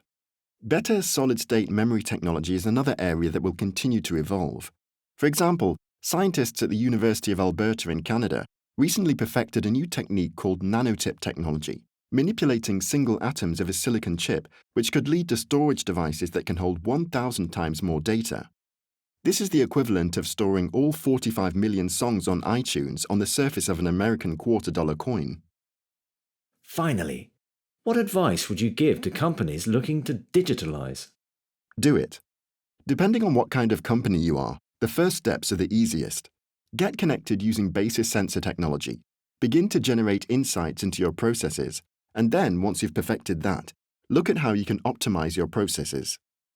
This will help you to monitor your key performance indicators, KPIs, and ask yourself how you can use trends to improve future results. Things change fast in digital industry. You need to adapt to stay ahead of your competitors. A company making widgets today may be tomorrow's software company. It's important that you change your mindset and begin to digitize. Otherwise, other companies will move ahead. Chapter 7, The Big Nine. Game-changing digital technologies. Although most businesses agree that technology will change the industrial sector in the coming years, many have been reluctant to adopt digital technologies. According to the EU Commission's Digital Transformation Survey, fewer than 35% of respondents have adopted at least 2 of the 9 key technologies. Here, we take a look at the Big Nine and explain how they're changing the game. The level of technology adoption among all survey participants is as follows. Social media, 31%. Big data and analytics, 24%. Cloud technologies, 23%. Internet of Things, IoT, 20%. Mobile services, 18%.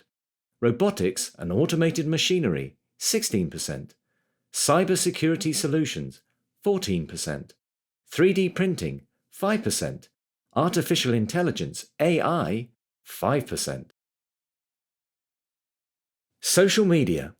Traditionally seen as platforms intended to connect friends and families, modern social media is no longer the reserve of pictures of babies and pets. According to a post by Sheryl Sandberg, Facebook's Chief Operating Officer, COO, there are now more than 50 million small businesses using Facebook pages to connect with their customers. Consumers have certainly upped their game. 32% of social media users expect a business to respond within 30 minutes, and 42% expects a response within 60 minutes. Likewise, firms that have adopted social media have found it a great platform to engage with customers. It can also help businesses analyze which products and services do well and how others can be improved and tied in better with marketing and advertising strategies. In the same way that technology is moving beyond analog limitations, manufacturers are moving beyond trade shows and print media to promote their latest products. The likes of the LinkedIn publishing platform, sponsored posts, company pages, and forums are a great way for industrial businesses to reach their audience. Big data and data analytics. Former executive chairman of Google, Eric Schmidt, famously said that we now create as much information every 2 days as we did from the dawn of civilization to 2003, around 5 exabytes a day. With so much data at hand, it's understandable that the volume, variety, velocity, and veracity of big data can make it difficult to handle. Generating relevant, high-quality data is only the first hurdle. The next is to find insights from the data that the business can act on to get ahead of its competition. As such, companies can now use business intelligence (BI) and computerized maintenance management systems (CMMS) to do much of this legwork.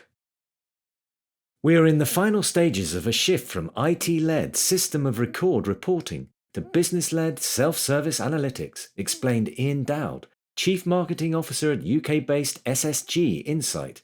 We recently concluded a major data intelligence project of our customer base and found that work completed on time was shown to improve by over 50% on average as a result of using our CMMS and Enterprise Asset Management (EAM) solutions. Cloud technologies. Traditional fears around data privacy and cybersecurity threats mean it has taken years of sluggish adoption for cloud to become mainstream. However, many recent high-profile attacks, often on networks with no internet access, have proven that a company's valuable data is not safe anywhere. Therefore, cloud technologies may provide better redundancy, availability, and remote access to teams across global organizations. Manufacturers are using cloud for everything, from software as a service, SaaS, SaaS, online customer relationship management (CRM) systems, data analytics platforms, collaborative working, remote troubleshooting, and business continuity planning. Cloud adoption also varies with company size. According to the DTS survey, 10% of companies that have adopted cloud technology have more than 250 employees, with the figure rising to 30% for companies that employ between 10 and 50 staff. Despite this, over 88% of all companies surveyed say that adoption of cloud has generated positive outcomes, with some using it to enter new markets and others to gain new customers. Internet of Things, IoT. Perhaps the main concept associated with the fourth industrial revolution is the Internet of Things. The IoT consists of physical devices that use embedded electronics, software, sensors, and actuators connected to the Internet. IoT encompasses home appliances such as kettles and toasters, as well as industrial machines such as pumps and motors. By integrating the physical and digital worlds in this way, the network can exchange data to deliver efficiency improvements, reduce costs, and free up man-hours. Research from Gartner estimated that there are more than 11 billion connected things used worldwide in 2018. In smart factories, IoT allows engineers to improve traceability, add remote monitoring and predictive maintenance, which alerts the plant manager of an imminent equipment breakdown before it fails. Connectivity also enables the plant manager to transform previously dumb legacy equipment into smart machines that can be tracked in real time from anywhere in the supply chain. Mobile services. Smartphones, tablets, laptops, smartwatches, and wearables have become more popular in recent years, making the leap from use in consumer environments to industrial and business applications. The popularity of schemes such as Bring Your Own Device, BYOD, combined with better cross-platform interoperability and remote monitoring, means that mobile services offer a powerful and often cheap option for manufacturers to adopt digital technology. Mobile services also take the form of wireless plant connectivity. Ocado, the world's biggest online grocery retailer, developed its own mobile service. According to the engineer, for this project, the partners developed a 4G wireless protocol to control robots in Ocado's new retail warehouse in Andover. It needed to be able to transmit and receive data from thousands of robots concurrently, communicating with each robot 10 times per second, with guaranteed latency. Robotics and automated machinery. Robots have been a staple of the automotive manufacturing sector for decades. However, in recent years, robotics and automated machines have become a vital part of industries as varied as chemical processing, pharmaceutical manufacturing, and food and beverage production. Whether it's based on a 6-axis, a selective compliance assembly robot arm, SCARA, SCARA, a Cartesian delta, or collaborative model, today's robots can deliver payloads weighing several tons with extreme accuracy and repeatability. Armed with the latest soft grippers and machine vision technology, robots can work around the clock to pick and pack soft and hard objects like fruit and vegetables while rejecting defective items at very high speeds. The next generation of automated machinery also includes autonomous guided vehicles, AGVs. These cart-shaped vehicles can navigate factory floors using proximity sensors and vision systems to avoid obstacles and humans to transport components from one production line to the next. Cybersecurity solutions.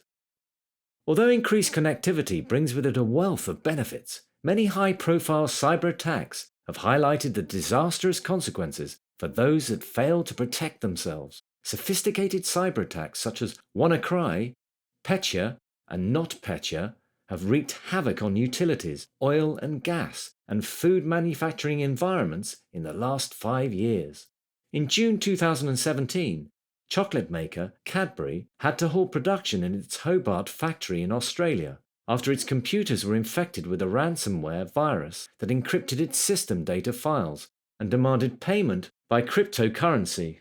Manufacturers can prevent attacks like this or speed up their response time by considering end-to-end digitalization, better firewall design, intrusion detection and prevention systems, server monitoring, and the use of virtual private networks, VPNs.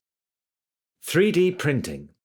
Originally pegged as the answer to high tooling costs, long product development times, and high volume production runs, 3D printing has seen slow adoption rates due to high costs and additional finishing requirements. However, demand for the technology is on the rise. According to research firm Markets and Markets, the 3D printing market is expected to be worth $32.78 billion by 2023 at a CAGR of 25.76% between 2017 and 2023. The growth is attributed to factors such as the ease of development of customized products, ability to reduce overall manufacturing costs, and government investments. 3D printing works by adding material layer by layer, a direct contrast to subtractive machining. where material is removed from a piece of raw material. The technique can be performed in plastic or metal for prototyping and for end-use part manufacture. Also known as additive manufacturing, 3D printing enables the production of metal and plastic parts with complex geometries and lightweight structures. Because additive manufacturing helps to reduce component weight and has minimal waste, the technology offers particular benefits to the automotive and aerospace industries. Artificial intelligence, AI. We are very good at assigning human characteristics to inanimate objects, but what happens when the inanimate object can visually perceive its surroundings, recognize speech, translate between languages, and seemingly make high-level cognitive decisions? AI is intended to do exactly this. By allowing machines to solve problems by learning non-programmed behaviors, we move beyond the realms of simple, automated machine learning into the world of autonomous, self-regulating systems. For smart factories, this means less downtime, optimized production, and better energy management. There are also benefits to logistics, such as seamless information flows with suppliers, self-organized work orders and schedules, and better order fulfillment. Currently, the rate of AI adoption is low. The figures range from 4% for small firms with less than 10 employees to 9% for firms with between 10 and 250 employees. However, the popularity and functionality of AI is continuing to improve, and we expect adoption to increase with it. Chapter 7: The Big Nine. Game-changing digital technologies. Although most businesses agree that technology will change the industrial sector in the coming years, many have been reluctant to adopt digital technologies. According to the EU Commission's Digital Transformation Survey, fewer than 35% of respondents have adopted at least 2 of the 9 key technologies. Here, we take a look at the Big Nine and explain how they're changing the game. The level of technology adoption among all survey participants is as follows. Social media, 31%. Big data and analytics, 24%. Cloud technologies, 23%. Internet of Things, IoT, 20%. Mobile services, 18%. Robotics and automated machinery, 16%. Cybersecurity solutions, 14%. 3D printing, 5%. Artificial intelligence, AI, 5%. Social media. Traditionally seen as platforms intended to connect friends and families, modern social media is no longer the reserve of pictures of babies and pets. According to a post by Sheryl Sandberg, Facebook's Chief Operating Officer, COO, there are now more than 50 million small businesses using Facebook pages to connect with their customers. Consumers have certainly upped their game. 32% of social media users expect a business to respond within 30 minutes, and 42% expects a response within 60 minutes. Likewise, firms that have adopted social media have found it a great platform to engage with customers. It can also help businesses analyze which products and services do well and how others can be improved and tied in better with marketing and advertising strategies. In the same way that technology is moving beyond analog limitations, manufacturers are moving beyond trade shows and print media to promote their latest products. The likes of the LinkedIn publishing platform, sponsored posts, company pages, and forums are a great way for industrial businesses to reach their audience. Big data and data analytics. Former executive chairman of Google, Eric Schmidt, famously said that we now create as much information every 2 days as we did from the dawn of civilization to 2003, around 5 exabytes a day. With so much data at hand, it's understandable that the volume, variety, velocity, and veracity of big data can make it difficult to handle. Generating relevant, high-quality data is only the first hurdle. The next is to find insights from the data that the business can act on to get ahead of its competition. As such, companies can now use business intelligence (BI) and computerized maintenance management systems (CMMS) to do much of this legwork. We are in the final stages of a shift from IT-led system of record reporting to business-led self-service analytics, explained Ian Dowd, Chief Marketing Officer at UK-based SSG Insight. We recently concluded a major data intelligence project of our customer base and found that work completed on time was shown to improve by over 50% on average as a result of using our CMMS and Enterprise Asset Management EAM solutions. Cloud technologies. Traditional fears around data privacy and cybersecurity threats mean it has taken years of sluggish adoption for cloud to become mainstream. However, many recent high-profile attacks, often on networks with no internet access, have proven that a company's valuable data is not safe anywhere. Therefore, cloud technologies may provide better redundancy, availability, and remote access to teams across global organizations. Manufacturers are using cloud for everything, from software as a service, SaaS, online customer relationship management (CRM) systems, data analytics platforms, collaborative working, remote troubleshooting, and business continuity planning. Cloud adoption also varies with company size. According to the DTS survey, 10% of companies that have adopted cloud technology have more than 250 employees, with the figure rising to 30% for companies that employ between 10 and 50 staff. Despite this, over 88% of all companies surveyed say that adoption of cloud has generated positive outcomes, with some using it to enter new markets and others to gain new customers. Internet of Things, IoT. Perhaps the main concept associated with the fourth industrial revolution is the Internet of Things. The IoT consists of physical devices that use embedded electronics, software, sensors, and actuators connected to the internet. IoT encompasses home appliances such as kettles and toasters, as well as industrial machines such as pumps and motors.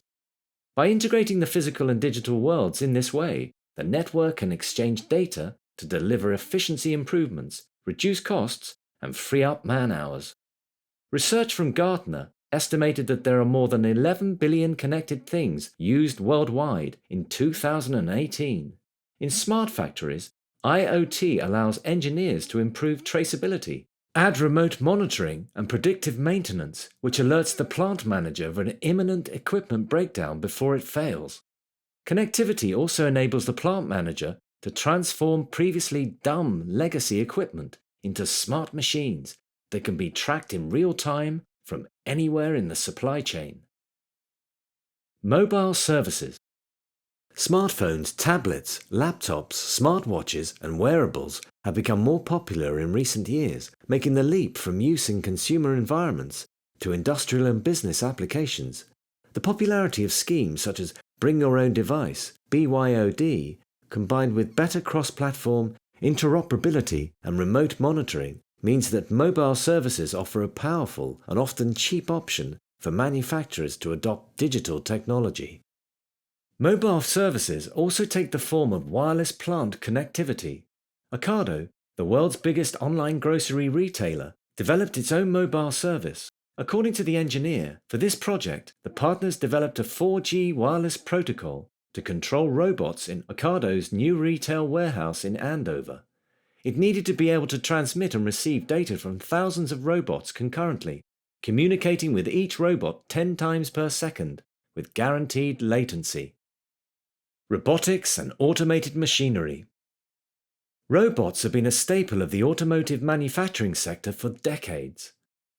However, in recent years, robotics and automated machines have become a vital part of industries as varied as chemical processing, pharmaceutical manufacturing, and food and beverage production.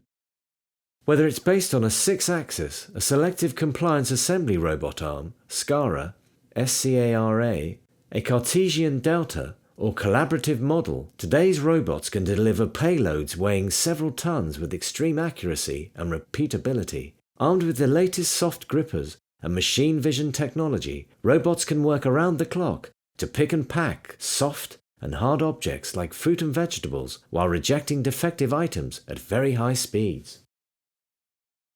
The next generation of automated machinery also includes autonomous guided vehicles, AGVs. These cart-shaped vehicles can navigate factory floors using proximity sensors and vision systems to avoid obstacles and humans to transport components from one production line to the next. Cybersecurity solutions. Although increased connectivity brings with it a wealth of benefits, many high-profile cyber attacks have highlighted the disastrous consequences for those that fail to protect themselves. Sophisticated cyber attacks such as WannaCry, Petya, and NotPetya have wreaked havoc on utilities, oil and gas, and food manufacturing environments in the last 5 years. In June 2017, chocolate maker Cadbury had to halt production in its Hobart factory in Australia after its computers were infected with a ransomware virus that encrypted its system data files and demanded payment by cryptocurrency. Manufacturers can prevent attacks like this or speed up their response time by considering end-to-end digitalization, better firewall design, intrusion detection and prevention systems, server monitoring, and the use of virtual private networks, VPNs. 3D printing. Originally pegged as the answer to high tooling costs, long product development times, and high volume production runs, 3D printing has seen slow adoption rates due to high costs and additional finishing requirements. However, demand for the technology is on the rise. According to research firm Markets and Markets, the 3D printing market is expected to be worth $32.78 billion by 2023 at a CAGR of 25.76% between 2017 and 2023. The growth is attributed to factors such as the ease of development of customized products, ability to reduce overall manufacturing costs, and government investments. 3D printing works by adding material layer by layer, a direct contrast to subtractive machining, where material is removed from a piece of raw material. The technique can be performed in plastic or metal for prototyping and for end-use part manufacture. Also known as additive manufacturing, 3D printing enables the production of metal and plastic parts with complex geometries and lightweight structures. Because additive manufacturing helps to reduce component weight and has minimal waste, the technology offers particular benefits to the automotive and aerospace industries. Artificial intelligence, AI. We are very good at assigning human characteristics to inanimate objects, but what happens when the inanimate object can visually perceive its surroundings, recognize speech, translate between languages, and seemingly make high-level cognitive decisions? AI is intended to do exactly this. By allowing machines to solve problems by learning non-programmed behaviors, we move beyond the realms of simple, automated machine learning into the world of autonomous, self-regulating systems. For smart factories, this means less downtime, optimized production, and better energy management. There are also benefits to logistics, such as seamless information flows with suppliers, self-organized work orders and schedules, and better order fulfillment. Currently, the rate of AI adoption is low. The figures range from 4% for small firms with less than 10 employees to 9% for firms with between 10 and 250 employees. However, the popularity and functionality of AI is continuing to improve, and we expect adoption to increase with it. Chapter 8. A Swedish Success Story. Interview with Tobias Antius, CEO of Novotech AB. Tobias Antius is CEO and Managing Director of Swedish industrial IT and automation specialist Novotech AB. Starting very young as a programmer in the early 1980s, Antius gained his MSc in Computer Science and Engineering in 1996 and has been delivering industrial IT and automation projects ever since. For the last 10 years, he's been head of Novotech Group, with the aim of positioning the company to support its customers on their digital journey. It is my firm belief that we are at a crossroads on the journey to digitalization. where people and companies have to make a stark choice about their future over the next decade, explains Antius. In this new era, businesses will either stagnate and die or embrace and thrive. Novotech's mission is to help its customers stay relevant and prosper. We asked Tobias, can you tell us a little bit about what Novotech does?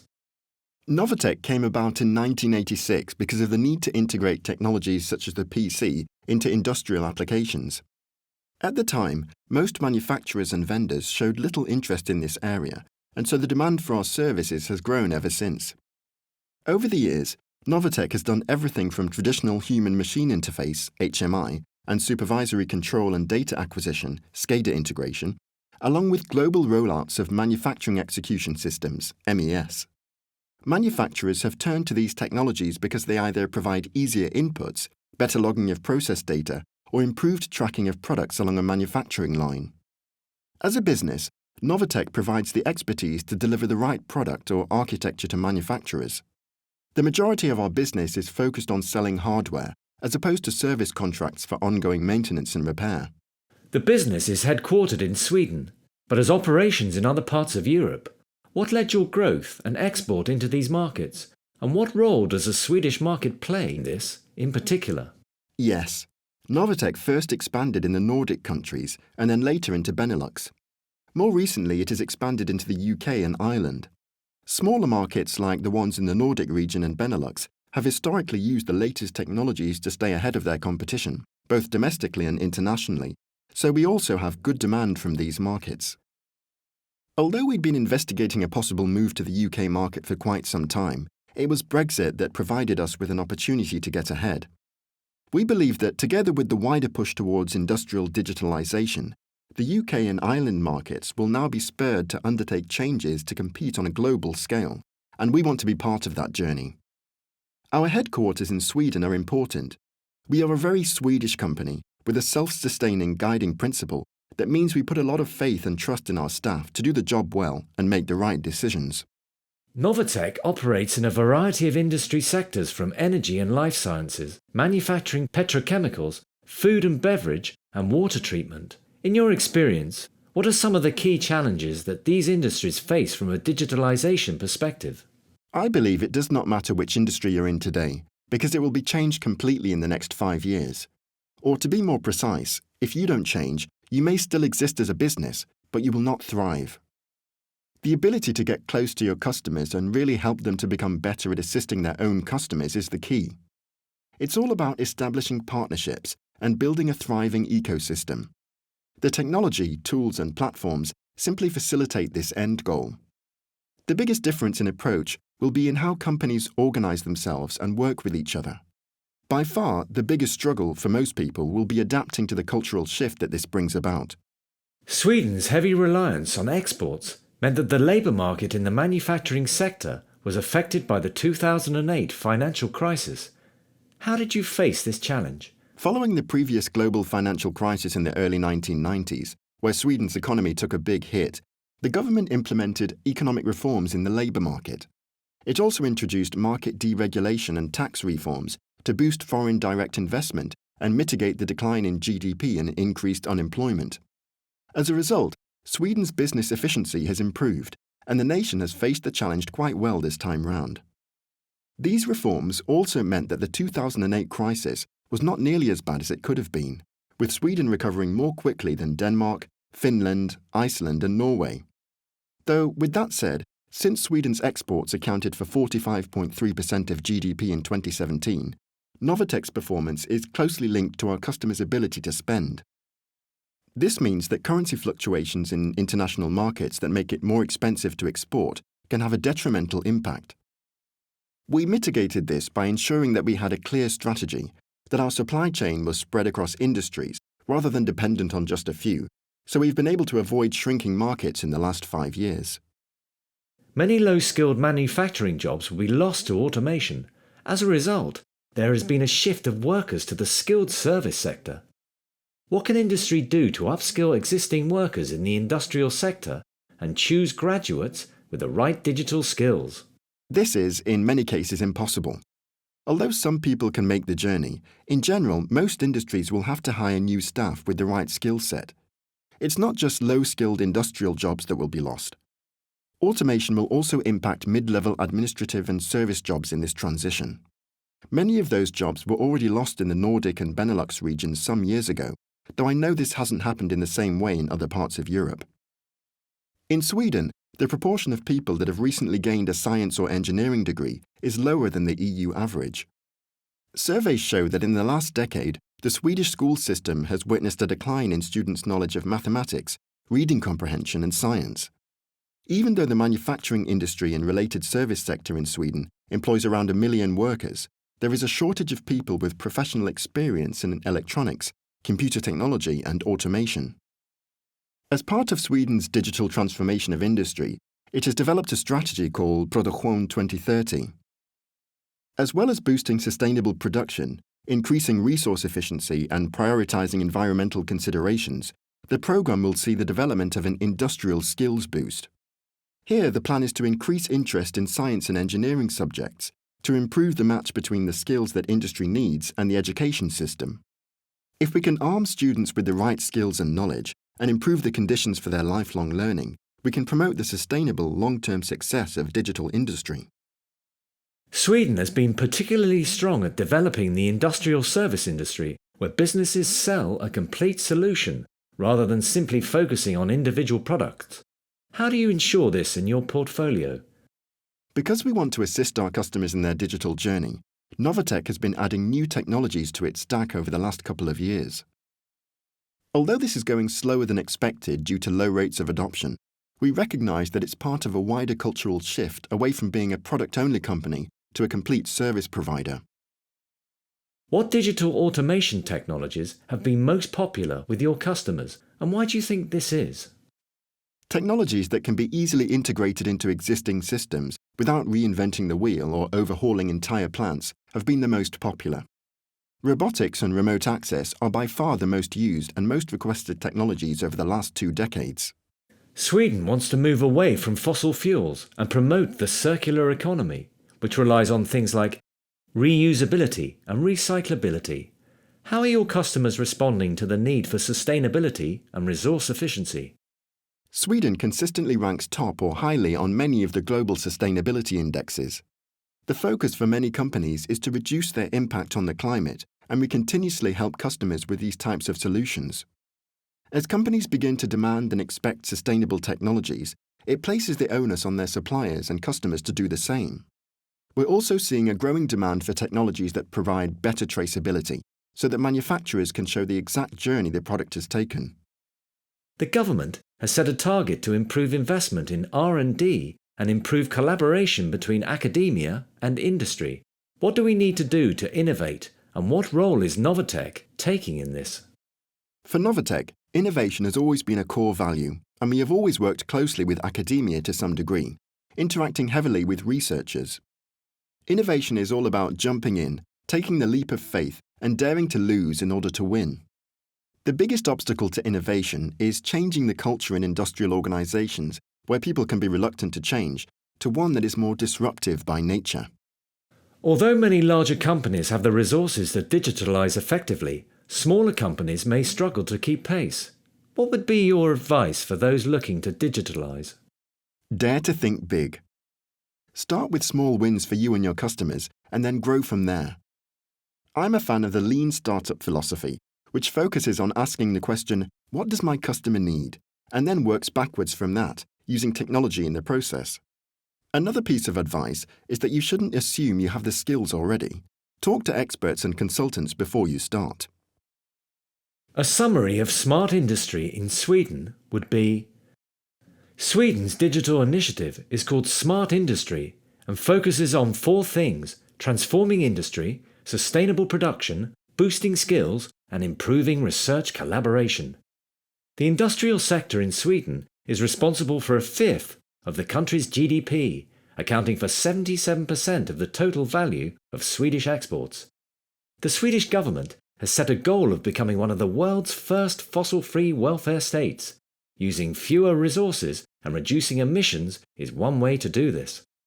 Sweden has developed a strategy called Prodoholm 2030. In part, the program will see the development of an industrial skills boost to increase interest in science and engineering subjects, to improve the match between the skills that industry needs and the education system. Chapter 9. Going from a crisis to a competition. How the US turned around its manufacturing sector. Even though the US economy is the largest in the world by nominal GDP, it was a crisis in the manufacturing sector that prompted the US government to act to save the industrial sector over the last decade. On the face of it, the US manufacturing sector accounts for 11.6% of GDP, employs over 12 million people, and makes up 2/3 of all exports. Look below the surface, however, and the economy hasn't always been as healthy. From about 1980 to 1985, and then again from 2001 to 2009, the US experienced a greater decline in manufacturing jobs even than that experienced during the Great Depression.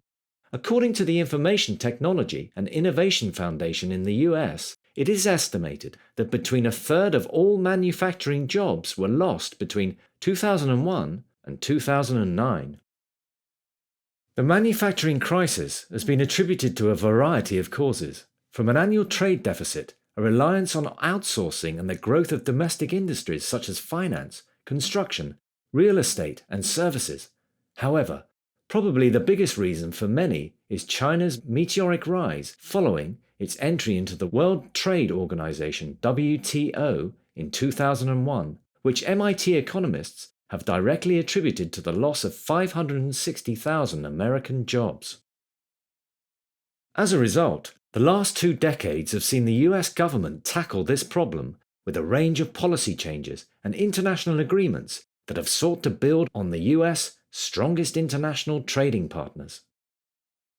In 1994, the US signed the North American Free Trade Agreement, NAFTA, which is a trilateral agreement between the US and its 2 biggest export partners, Canada and Mexico. The goal of the agreement was to eliminate trade barriers between the 3 countries by promoting tariff-free trade. Over 2 decades on, and most agree that NAFTA has been a success. While Canada arguably benefited the least, it still improved productivity, which rose 15% in 2008 alone, reduced unemployment, and increased agricultural flows. All 3 countries gained increased trade volumes, with Mexico benefiting the most. Mexico's GDP per capita increased by 40%, and according to a report in the Washington Times, about 47% of Mexico's 115 million people live in poverty, down dramatically from the 80% rate half a century ago. Today, 98% of homes have electricity, and more than 4 million people study at the university level each year. An improvement in basic living conditions, combined with a growing middle class, in addition to the creation of around 120 new engineering universities, led to an increase in engineering graduates. In fact, Mexico now produces more engineering graduates than Germany. Graduates in Mexico with an engineering, manufacturing, or construction degree totaled 113,944 in 2015, compared to Germany's 93,329, according to the World Economic Forum's Global Human Capital Report. Manufacturing USA. Having stemmed the loss of manufacturing jobs, the US has more recently engaged in a program to better position the industry to face the challenge of advanced manufacturing in the 21st century. On January 15, 2014, President Obama gave a speech at North Carolina State University, where he set out his vision of a new phase of manufacturing innovation. In it, he talked about Manufacturing USA, the brand name for a policy initiative called the National Network for Manufacturing Innovation, NNMI. Modeled after the Fraunhofer Institutes of Germany, the NNMI is a network of 14 research institutes designed to foster the improved design, development, and commercialization of innovative, new manufacturing technologies. The stated purpose of the network is to increase US manufacturing competitiveness and promote a robust and sustainable national manufacturing R&D infrastructure.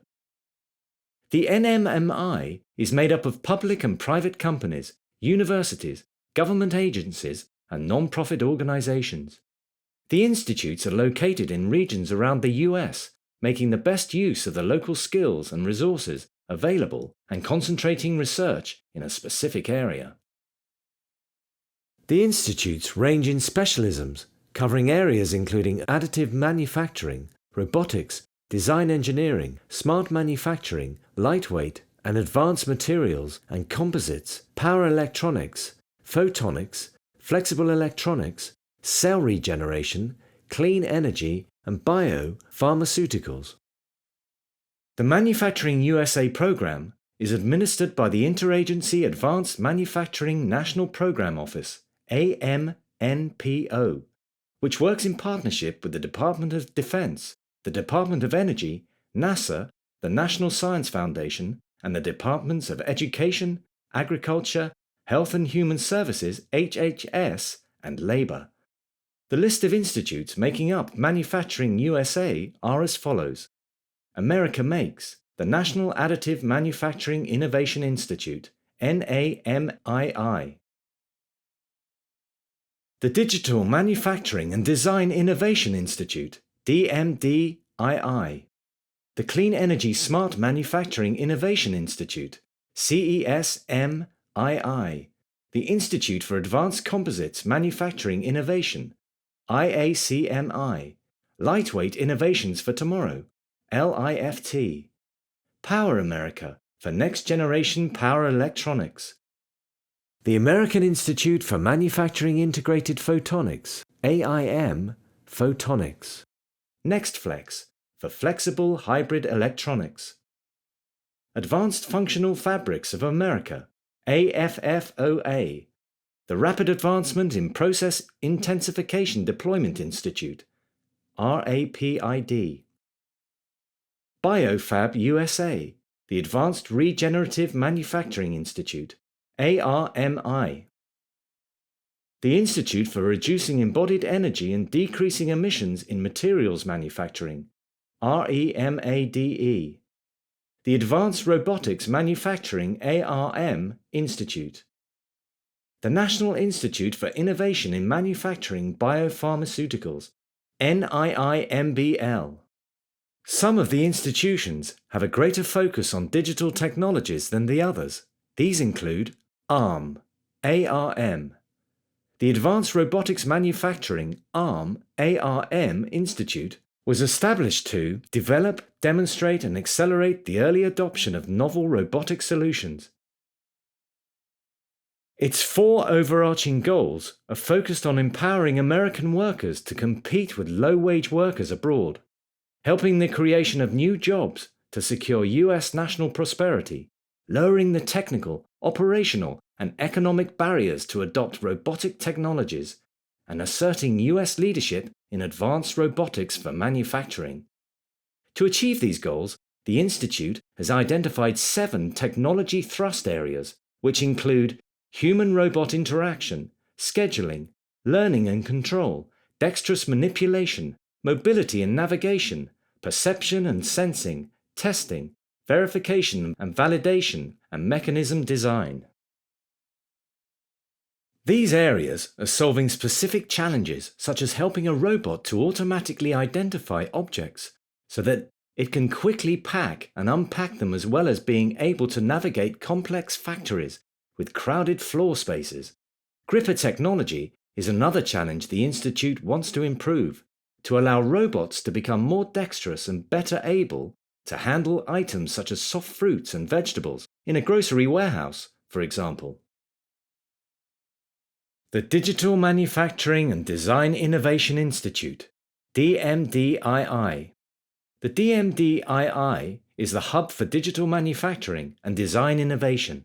In a promotional video outlining the institution's work, Carolyn Nowinski Collins, Managing Director of the DMDII, says, We're the place where companies of all sizes meet up with innovators to plot the future of manufacturing.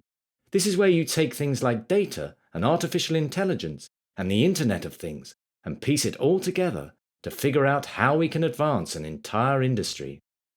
To achieve this, the institution has 4 technology thrust areas. The first is called design, product development, and systems engineering. The second is called the future factory. The third looks at creating agile, resilient supply chains, and all of this is underpinned by a focus on cybersecurity in manufacturing. The DMDII has delivered or is currently working on around 60 projects across these thrust areas, awarding approximately $95 million in funding to projects involving some 163 organizations. Of the projects it has already awarded, one looks at the use of composite materials to create better wind turbine blades. Another looks at developing a computational tool to automatically transform a computer-aided design (CAD) model into a virtual assembly process with almost no input from the user. It's a similar story for the other projects, most of which are in some way helping to reduce costs, improve efficiency, help people complete tasks quicker, or work more flexibly from remote locations using their own tablets and mobile devices. Highlights of Manufacturing USA. An independent assessment of Manufacturing USA by professional services firm Deloitte found that the first 8 institutes, established between 2012 and 2016, have reached a critical mass of valuable connections among participating companies, universities, and other entities. Those connections are accelerating the innovations needed to develop new products and markets, helping alleviate a shortage of technically trained manufacturing workers and building a sustainable national manufacturing research infrastructure. Although only 9 of the 14 institutes are currently active, the program is making quick progress. The network now has 830 industry members, 2/3, 548, of which are manufacturing firms, including 361 small businesses.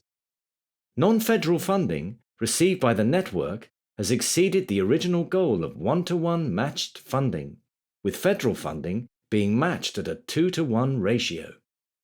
The network has delivered, or is working on delivering, around 200 major applied research projects, which have reached out to 28,000 people, including students from the 12th grade to university, as well as manufacturing employees and veterans.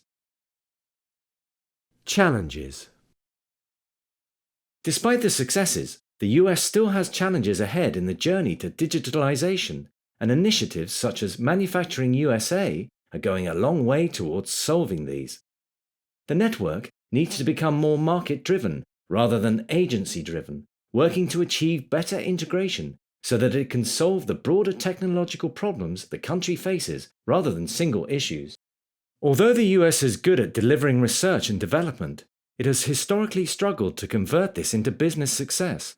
So, putting the onus on the commercialization of innovation will help to achieve this. President Obama's speech. In a speech at North Carolina State University on January 15, 2014, President Obama said, "Now, it's been more than 5 years since a devastating recession cost this country millions of jobs. But everyone here knows that even before the recession hit, the middle class had been getting hit on the chin for years before that. Factories were shutting their doors, jobs were getting shipped overseas, wages and incomes were flatlining. So, when I took office, we decided to focus on the hard work of rebuilding our economy.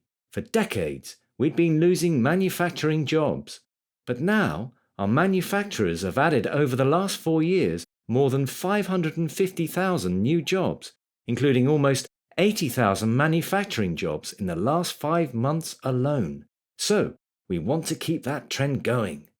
So a little over a year ago, we launched America's first Manufacturing Innovation Institute in Youngstown, Ohio. Now, that was a great start. But here's the problem. We created one. In Germany, they've already got about 60 of these manufacturing innovation hubs, So we've got some catching up to do. I don't want the next big job-creating discovery, the research and technology, to be in Germany or China or Japan. I want it to be right here in the United States of America. I want it to be right here in North Carolina. In my State of the Union address last year, I said to Congress, let's set up a network of at least 15 of these manufacturing hubs all across America. So today, after almost a year of competition, I'm pleased to announce America's newest high-tech manufacturing hub. The Next Generation Power Electronics Innovation Institute is bringing together leading companies, universities, and federal research all together under one roof. Folks at this hub are going to develop what are called wide bandgap semiconductors. Now, I was just schooled on all of this. I'm not sure that I'm fully qualified to describe the technical elements of this. Raise your hand if you know what that is. See? We've got some. For all you non-engineers out there, here's what it means in the simplest terms. Semiconductors, obviously, are at the heart of every piece of the electronics that we use every day. Your smartphone, your television set. These days, everything. Wide bandgap semiconductors. They're special because they lose up to 90% less power. They can operate at higher temperatures than normal semiconductors. So that means they can make everything from cell phones to industrial motors to electric cars smaller, faster, cheaper. So, this manufacturing hub is going to make it easier for these wide bandgap semiconductors to go from the drawing board to the factory floor to the store shelves. It's going to help utility companies or help windmills translate the power they're generating actually get transmitted to where it is going to be finally used. It's going to bring together chip designers and manufacturers with companies like Vacon and Delphi that stand to benefit from these new technologies. And this will help big companies, but it's also going to help small companies because they're going to be able to use equipment they otherwise wouldn't be able to afford to test and prototype new products. And that's what America is all about. We have always been about research, innovation, and then commercializing that research and innovation so that everybody can benefit. And then we start selling our stuff all around the world. We start exporting it. Now this is going to be a long haul. We're not going to turn things around overnight. A lot of jobs were lost in the textile industry and furniture making. But the great news is that ultimately, because our people are good and smart and hardworking and willing to take risks, we are going to be able to start bringing those jobs back to America. And that's what we do. When times get tough, we don't give up. We get up. We innovate. We adapt. We keep going. We look to the future. Chapter 10. My taste buds are tingling. Interview with Todd Gilliam, US Food and Beverage Segment Leader for ABB. Todd Gilliam is US Food and Beverage Segment Leader for ABB. He leads the sales and support efforts for the food and beverage industry. Working with end-user manufacturers, original equipment manufacturers, systems integrators, consultants and panel builders amongst others.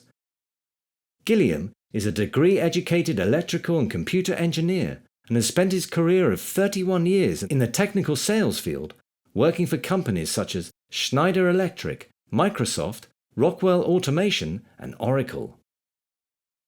ABB is a technology leader in electrification products, robotics and motion, industrial automation and power grids, serving customers in utilities and industry, as well as transport and infrastructure globally. ABB operates in more than 100 countries with about 147,000 employees and reported a revenue of $34.3 billion in 2017. We asked Todd, the changing nature of consumer behavior has given rise to trends such as field to fork, traceability, and even mass personalization. In your experience, how has the food and beverage market changed over the last few years? It's more dynamic than it's ever been, and manufacturing customization and personalization is reflective of that. For example, when I was at Microsoft as a global account manager for Coca-Cola, the company launched its Share a Coke campaign. This involved printing a different personal name for each can or bottle, making mass personalization a reality.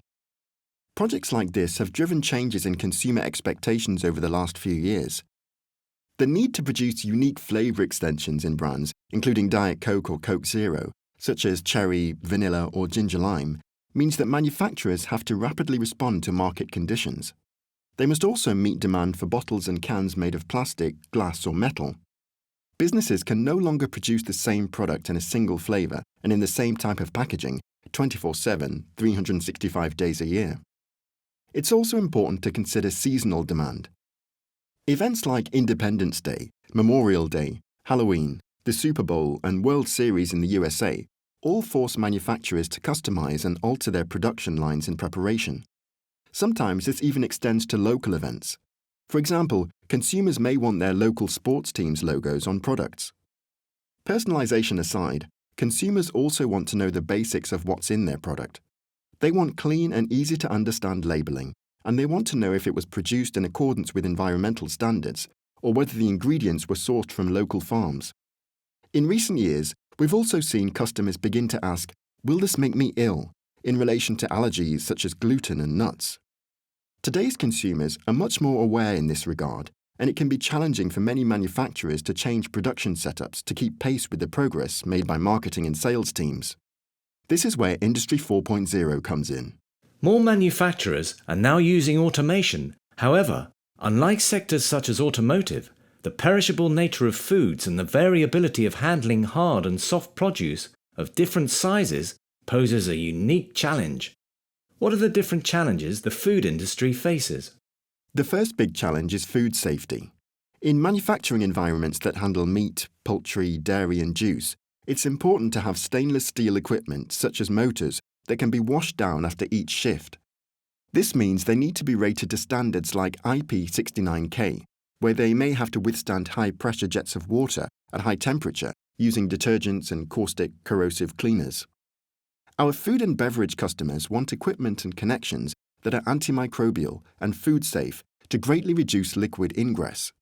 Robots also, for example, have very different requirements depending on whether they're being used in automotive or food environments. Another big challenge, this time for robotic arms, is gripping irregular shaped items. A discrete widget manufacturer typically knows the exact variables of the item they're producing. Compare that to a food manufacturer that might be simultaneously producing chicken nuggets or packaging a cut of meat. The variables are much more unpredictable. A lot more engineering thought needs to go into this. The engineering design team must also consider food environments that are often wet and dirty, that need to be constantly cleaned or washed down. For example, in the brewing industry, clean in place (CIP) standards are mandatory for equipment that cannot be changed or moved as different products are produced in succession. Robotics makes up a big part of ABB's global business. What advancements in robotics have specifically helped the food and beverage market? Robots in food and beverage have traditionally been used for tasks such as pick and place and end-of-line picking, packing and palletizing applications. Additionally, they've been used for tray packing, dispensing, capping and shrink wrapping. Typically, these robots have operated from behind safeguards such as cages and light curtains, so they can maintain speed and accuracy while preventing operators from being injured by moving parts or a swinging arm. Now, we're seeing a lot of interest from our customers asking for collaborative robots such as ABB's Yumi, a desktop robot that operates safely next to humans and can work independently or in coordination with a person. This means it can be used as a working partner to complement the workforce rather than replace them. We've also used wireless technologies to allow us to operate equipment in smaller spaces, so they don't take up as much room and so they're safer to use alongside humans. ABB's acquisition of industrial automation specialist B&R has also been a great addition for our food and beverage industry segment team. B&R is a leader in automation and multi-axis servo control and precise motion control, which will be vital in developing a standardized platform that can be tailored to each application. What other digital technologies are having an impact on the food and beverage market? ABB has developed smart sensors that can be attached to the frame of a traditional motor and wirelessly uses Bluetooth Low Energy to send data to smartphones and PCs. It can even encrypt the data and send it to the cloud for further analysis. It can measure variables such as vibration, motor health, cooling efficiency, temperature, and how much energy the motor is consuming. This means that plant or maintenance managers can easily see when something is wrong, when a motor is about to fail, and when it needs attention for repairs or maintenance. Many companies have popularized the notion of AI-based predictive maintenance, and I'm often asked by customers where they can start with digitalization. One of the best places to start is condition-based monitoring. You can easily see when the product is vibrating too much, or if it's getting too hot, and this data is easily incorporated into a monitoring system. Even a few years ago, there was some reluctance to move manufacturing data to the cloud. However, with the proliferation of secure cloud platforms such as Microsoft Azure, Amazon Web Services, AWS, and others, this mindset is rapidly changing with our manufacturing customers.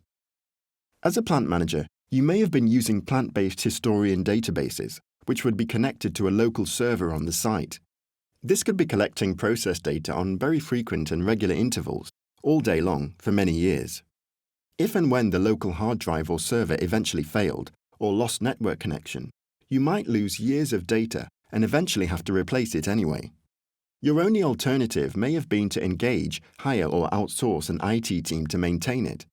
However, they would likely have to be based in the plant or visit regularly, since the data would not be remotely accessible.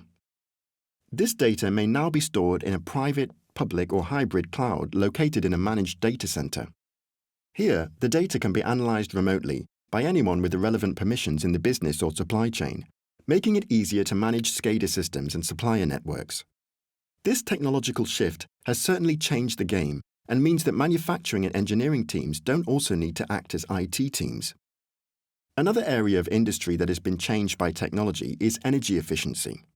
Wireless technologies are giving manufacturers a better ability to drastically reduce their measurement and ultimately consumption of resources, including water, air, gas, electricity and steam, wages. By using internet-connected temperature and flow meters and digital sensors, manufacturers can measure areas of high consumption that can then be optimized and improved. Combine this with Ethernet plant floor networks, and it is possible to reduce energy use significantly. These headline savings are also likely to convince business leaders that investing in such technology is worthwhile. This is especially useful for small plants that can achieve much lower project costs. Pilot projects that may have previously lasted a year and potentially cost millions of dollars can run for 3 months and cost a fraction of what they did previously. Automation will also impact jobs in the food and beverage market, especially low-skilled jobs, such as end-of-line picking and packing. Despite some job losses, we also know that automation will have an overall net positive impact on creating new jobs. How can industry manage the need to upskill and retrain existing workers? Workforce readiness is a concern for many of our customers. Retraining and finding skilled workers can be difficult, and STEM jobs are becoming harder to fill and replace. The newer generation of technical graduates may not want to work in a plant environment. They increasingly migrate toward more commercial technical jobs or companies, Amazon, Twitter, Facebook, Apple, Microsoft, etc., where they're attracted to the latest cutting-edge technology. Similarly, if they don't see the latest digital technology on the manufacturing shop floor, they are unlikely to want to work in our more conservative industry. Familiar interfaces, devices, and things like multi-touch technology can make all the difference. We talk to our customers about keeping up with the latest developments and technology to be a more attractive employer. Manufacturers are often reluctant to make changes that don't result in quantifiable returns in the short term. Part of our job is to explain that while it's important to keep up with product output, if you don't have the right employees, you may not be able to make the products in a few years' time. When designing plants of the future, it's important that manufacturers think about collaborative areas and worker-friendly environments that are conducive to staff learning. Today's workers will only buy into the business vision if they can see how they will be developed personally and professionally, and how they can make progress with the right financial incentives. This is why industrial businesses will need to replicate many of the constructs that have been successful in commercial settings. Food recalls and contamination incidents are on the rise. How is ABB helping food manufacturers overcome this challenge? We've created an entire philosophy around designing and enabling food-safe equipment. If we can reduce the opportunities for bacteria to hide and reside, they are less likely to proliferate in wet and moist environments. By eliminating crevices and making equipment with smooth and seamless edges, and choosing materials such as stainless steel, we can ensure that it can be more easily washed and wiped down. ABB's acquisition of wire and cable management leader Thomas & Betts has enhanced our portfolio of conduit systems, connectors, cables and fittings that can be washed down. This is especially useful in high-risk areas such as meat, poultry and dairy.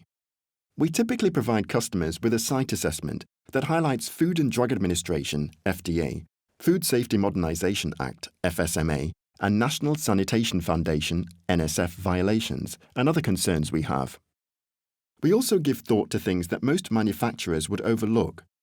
Even something as simple as a label or a sticker has edges, so we now etch that information directly into the surface of the material. By building these practices into the DNA of design engineers' work, we can help minimize and prevent food safety concerns and product recalls. What would be your advice for manufacturers looking to digitalize? I often say to customers that the first thing they must do is define what they want to digitalize.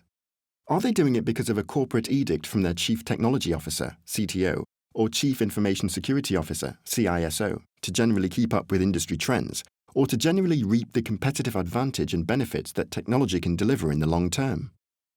My advice would be to start with something achievable. Don't try and boil the ocean. Use something simple like smart sensors to begin collecting data and start monitoring processes. Other times, it may be as simple as providing suppliers, such as OEM equipment partners, with remote access into the corporate network to troubleshoot their equipment. This might mean they don't have to fly a technician in from Germany or Italy, or wherever in the world the vendor is based, to complete a simple 5-minute fix. Once customers are familiar with the basics, that's when you can start experimenting with more sophisticated analytics and optimizations to realize the most savings. Another piece of advice is that when procuring new capital projects, buy digital-ready parts and machinery. Most manufacturers now have products fitted with IP-ready functionality, so going digital is not difficult. Because industrial equipment may have a 20-year or longer product life cycle, buying equipment that is future-proofed is a good investment justification. To summarize, ask yourself why you are going digital, then start with something workable, and then design in the capability for the future. Chapter 11. Going Beyond Industry with Society 5.0. What is Society 5.0? Society 1.0 dates back to when humans were hunter-gatherers.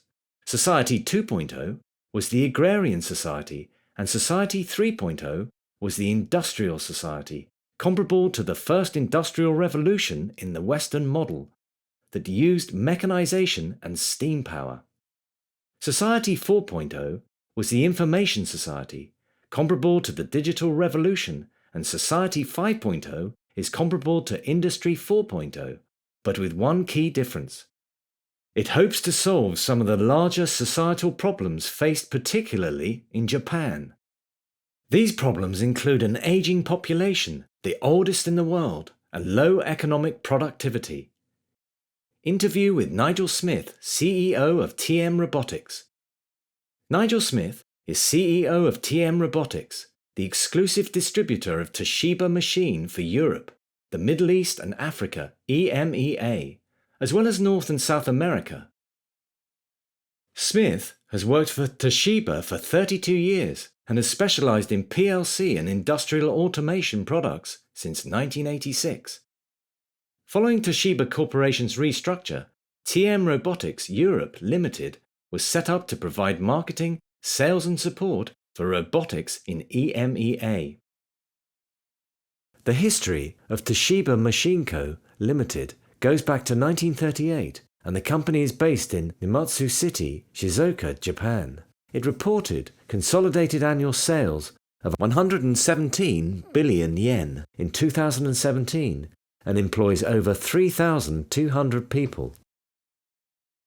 As an engineering company based in Japan, Toshiba Machine is part of the national movement to use technology to enhance society beyond the scope of the factory floor. This vision, in the form of Society 5.0, may prompt companies around the world to reconsider the way they innovate and our relationship with technology in the future. Can you tell us a little bit about Toshiba Machine Co. Limited and what the company does? The history of the company goes back to 1875, when the Shiba Engineering Works Company was established. In 1938, this became the Shiba Machine Tool Company, which led to the founding of Toshiba Machine in 1961. Today, Toshiba Machine operates with 4 core technology divisions: machine tools, plastic injection molding, die casting, and control systems. Although the machine tool market led demand when the business was first established, now around half of the company's turnover can be attributed to plastic injection molding technology, of which Toshiba Machine is a market leader. Another large part of the business, which is seeing rapidly growing demand from around the world, is the control systems division. It manufactures and sells PLCs, servo motors, industrial robots, and numerical controllers. Robots are increasingly being used in a wide variety of sectors. How have your customers' requirements changed in the last few years, and what challenges remain? Whether it's spot or arc welding or painting, robots have dominated automotive applications for a long time. In the last few years, however, we've seen robots being used in increasingly varied sectors, from food and pharmaceutical to medical and plastics manufacturing. Customers have been better served by more reliable robots. Where hydraulics may have been used previously, the shift to electrical actuation has drastically improved reliability and accuracy. This has also popularized the use of remote monitoring to gain insights into mechanical or control issues, and plant managers can now carry out preventive maintenance before an issue stops production. Another challenge that has been solved in the last few years is interfacing. Connecting a robot to peripheral devices required a dedicated control interface for proprietary field bus protocols, such as Profibus, Ethernet/IP, and DeviceNet. If you're a plant manager and want to connect a peripheral device such as a vision system to a robot, you can now do so easily. This is useful for end-of-line packaging, conveyor tracking, quality inspection, and even for things like 3D bin picking and sorting for order fulfillment. A challenge that continues to affect many businesses is choosing the right robot. Because robots are becoming easier to use and maintain, cheaper, more efficient, and easily deployable, there is a wider variety of options to choose from. This makes it even more important that engineers choose one with the right blend of features to match the needs of the application. Although a desktop collaborative robot might be tempting because it's popular right now, you must think carefully about whether a 6-axis, SCARA, Cartesian, or Delta robot will not be more effective and cheaper for a given application. According to the International Federation of Robotics, IFR, Japan is the world's predominant industrial robot manufacturer. How are you responding to growing sales of robots in China, and to a lesser extent, in Korea, USA, and Germany? China is one of the core markets for Toshiba Machine, which is why it recently opened a manufacturing facility in China within the already existing Toshiba Machine Shanghai co-factory. This facility predominantly manufactures SCARA robots for the growing electronics assembly market in China. By having a local presence, we can meet production demand and provide faster deliveries. However, this high-volume demand is creating an industry-wide shortage of many second- and third-tier components used in robots. Parts such as harmonic drives, RV gears, and ball screws are responsible for delivering the lightweight and high-accuracy articulation and motion that we've come to expect of robots. While alternatives to these components exist from local suppliers in China, manufacturers value the high quality, precision, and reliability of Japanese and German parts. As suppliers work to reduce lead times, we will see supply catch up with demand. According to Japan's Business Federation, Kaidenren, Society 5.0 is the era of the super smart society. It goes beyond the automation and information age and aims to build solutions for better human life. What does Society 5.0 mean to you? To date, many digital transformation programs have been limited to certain areas of the economy, such as industry, healthcare, or retail. Society 5.0 is the first program that goes beyond industrial automation and aims to use some of the same technologies to improve people's lives. Japan has the oldest population in the world, with over a quarter of people aged 65 or over. It also has a shrinking workforce and low productivity, issues that are ultimately affecting the country's GDP.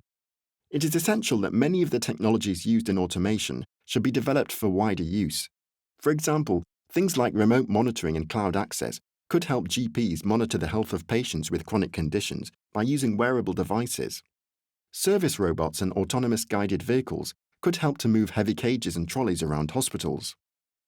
Japan is famous for monozukuri, or excellence in manufacturing. This has traditionally been possible because of the wide availability of real-time data and adoption of the latest technologies. What new automation technologies will ensure that Japan continues to lead innovation? Being able to communicate process data in real time using remote condition monitoring is very useful. A factory in China can send data back to head office in Tokyo so that engineers can make more informed and timely decisions. Engineers can monitor the efficiency of machinery and ensure that it continues to operate at the right level. Technology like this also has an impact on customer service. Our customers, and their customers in turn, depend on being able to respond quickly to stay ahead of the competition.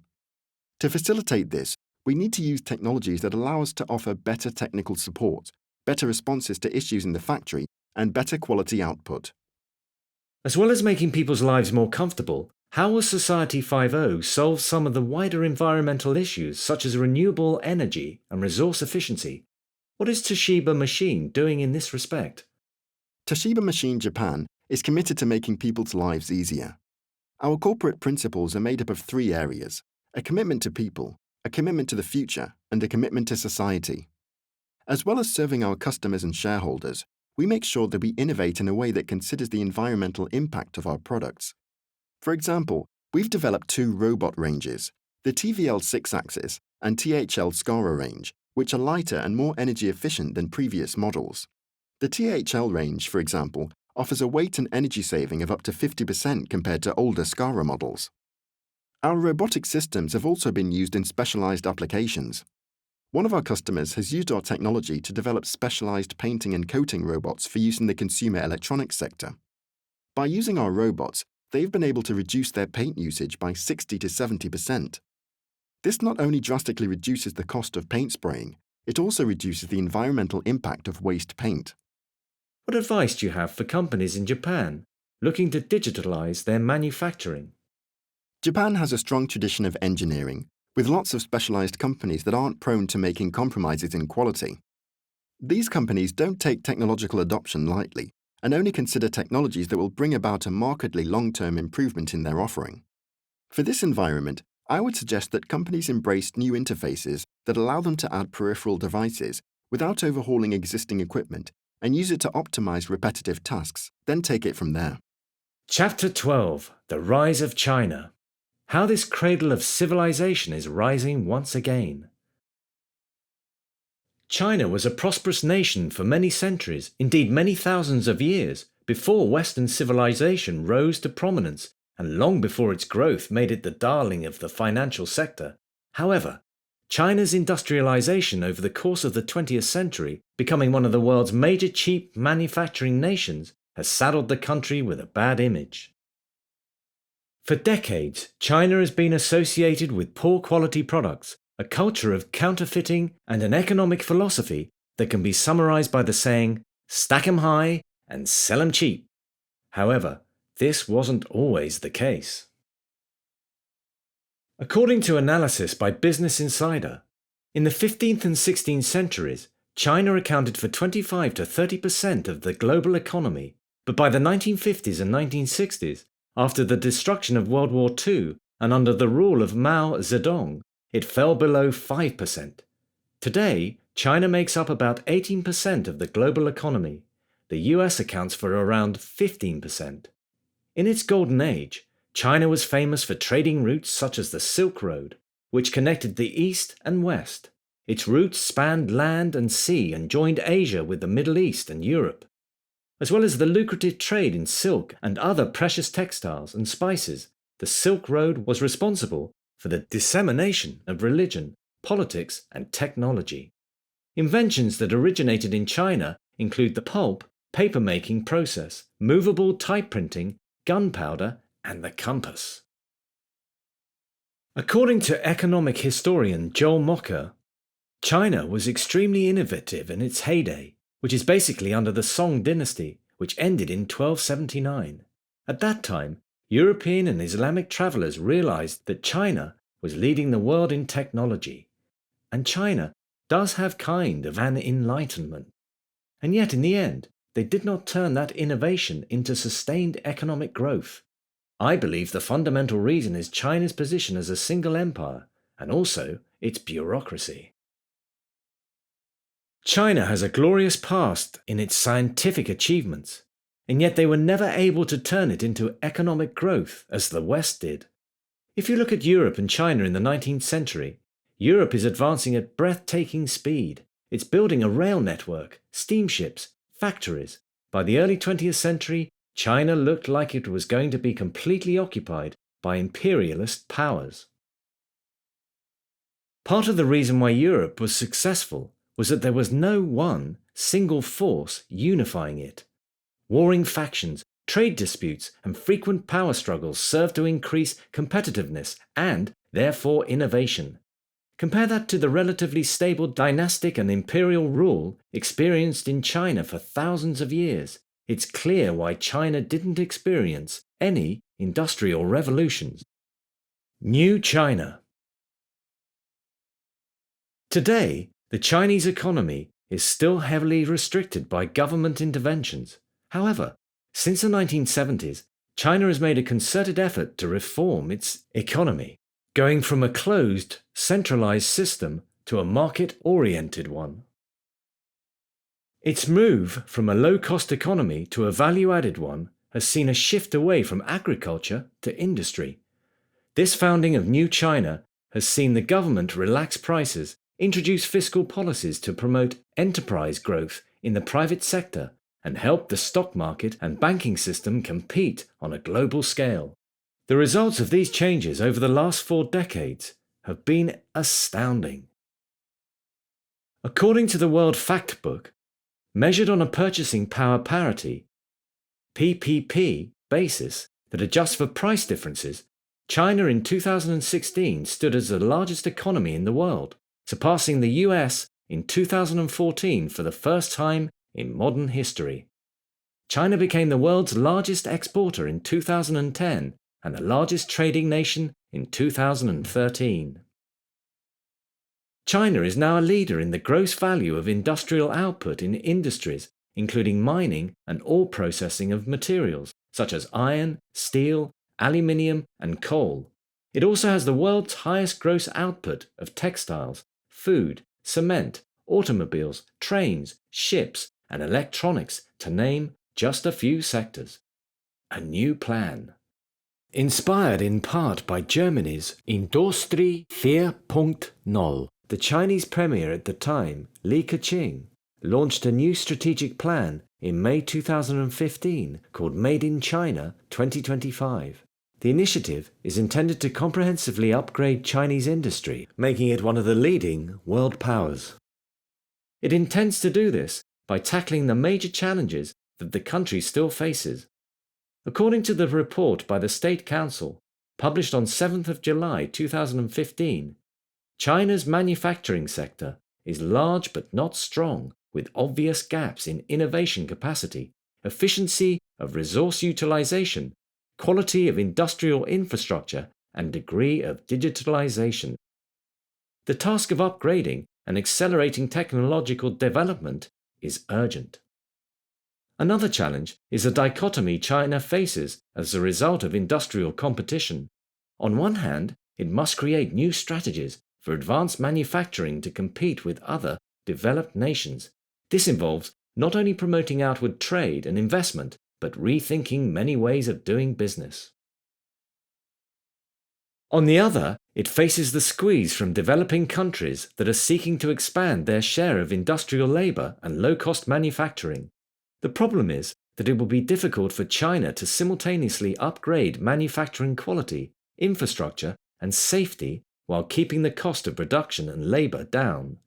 And finally, the third biggest challenge faced by China is technology. According to the State Council report, the capability for independent innovation is weak, and external dependence for key technologies and advanced equipment is high. Enterprise-led manufacturing systems have yet to be perfected. Product quality is not high, and China has few world-famous brands. Resource and energy efficiency remain low, while environmental pollution is severe. Made in China 2025.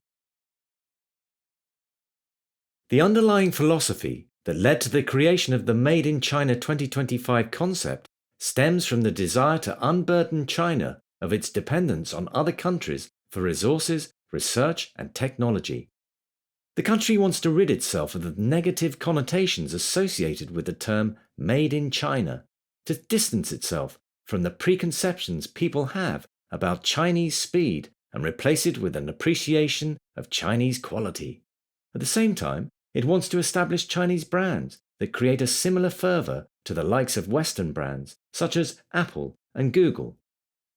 The underlying principles of Made in China include innovation-driven development, quality first, green development, structure optimization, and talent-oriented development.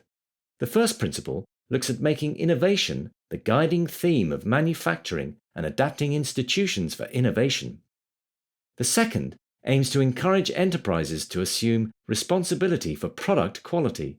The third principle puts sustainable manufacturing at the heart of future innovation. The principle of optimizing structures seeks to support advanced manufacturing by upgrading industries, moving them away from product-oriented manufacturing towards service-oriented manufacturing. Finally, the talent-oriented principle seeks to develop talent as the foundation of manufacturing.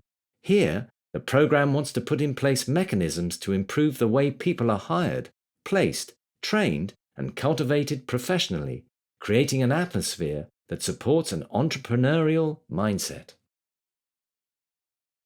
To bring these principles to fruition, Made in China 2025 has set up key milestones in 4 steps.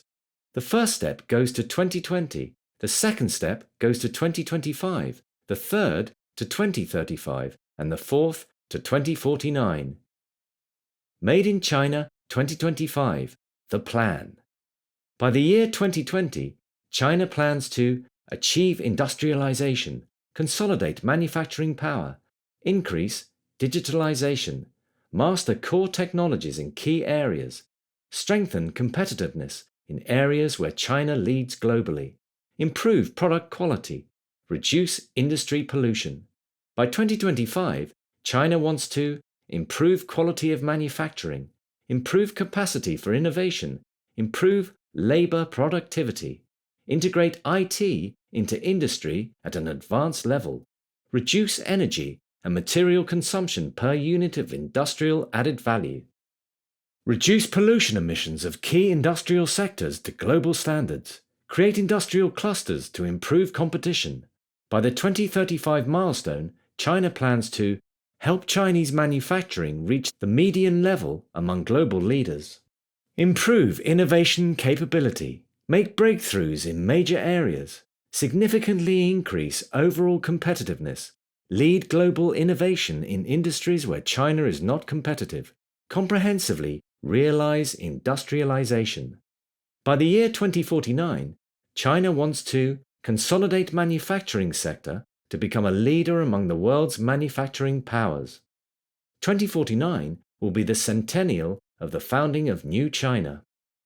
Have the capability to lead innovation, lead competitive advantage in major manufacturing areas, develop advanced technology and industrial systems.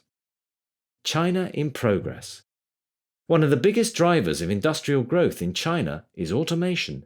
According to the International Federation of Robotics, IFR, worldwide sales of robots reached a new high of 380,550 units in 2017. China experienced the most growth, installing around 138,000 industrial robots, a 58% increase compared to the previous year.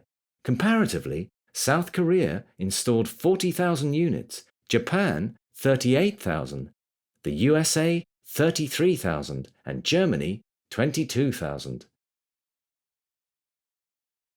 The automotive sector continues to invest heavily in robots, something that is expected to continue as demand for electric vehicles continues to rise. Other growing sectors include the metal industry, electrical, electronics, and the food industry.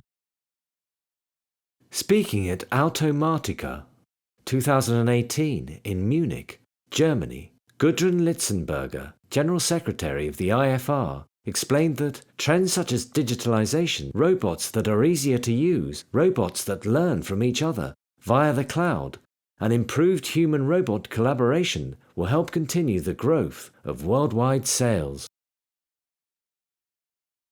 Robots will not only become easier to handle and program intuitively, they will gain better analytical and machine learning skills. New generation robots will also continue to offer flexibility for collaboration without protective barriers.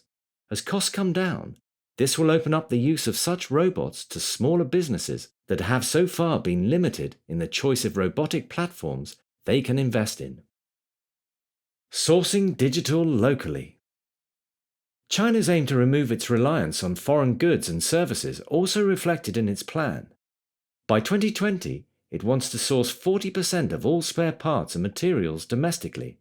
This will impact advanced industries such as aerospace, aeronautical equipment, communications equipment, power generation and transmission equipment, engineering machinery, railway equipment, and household appliances.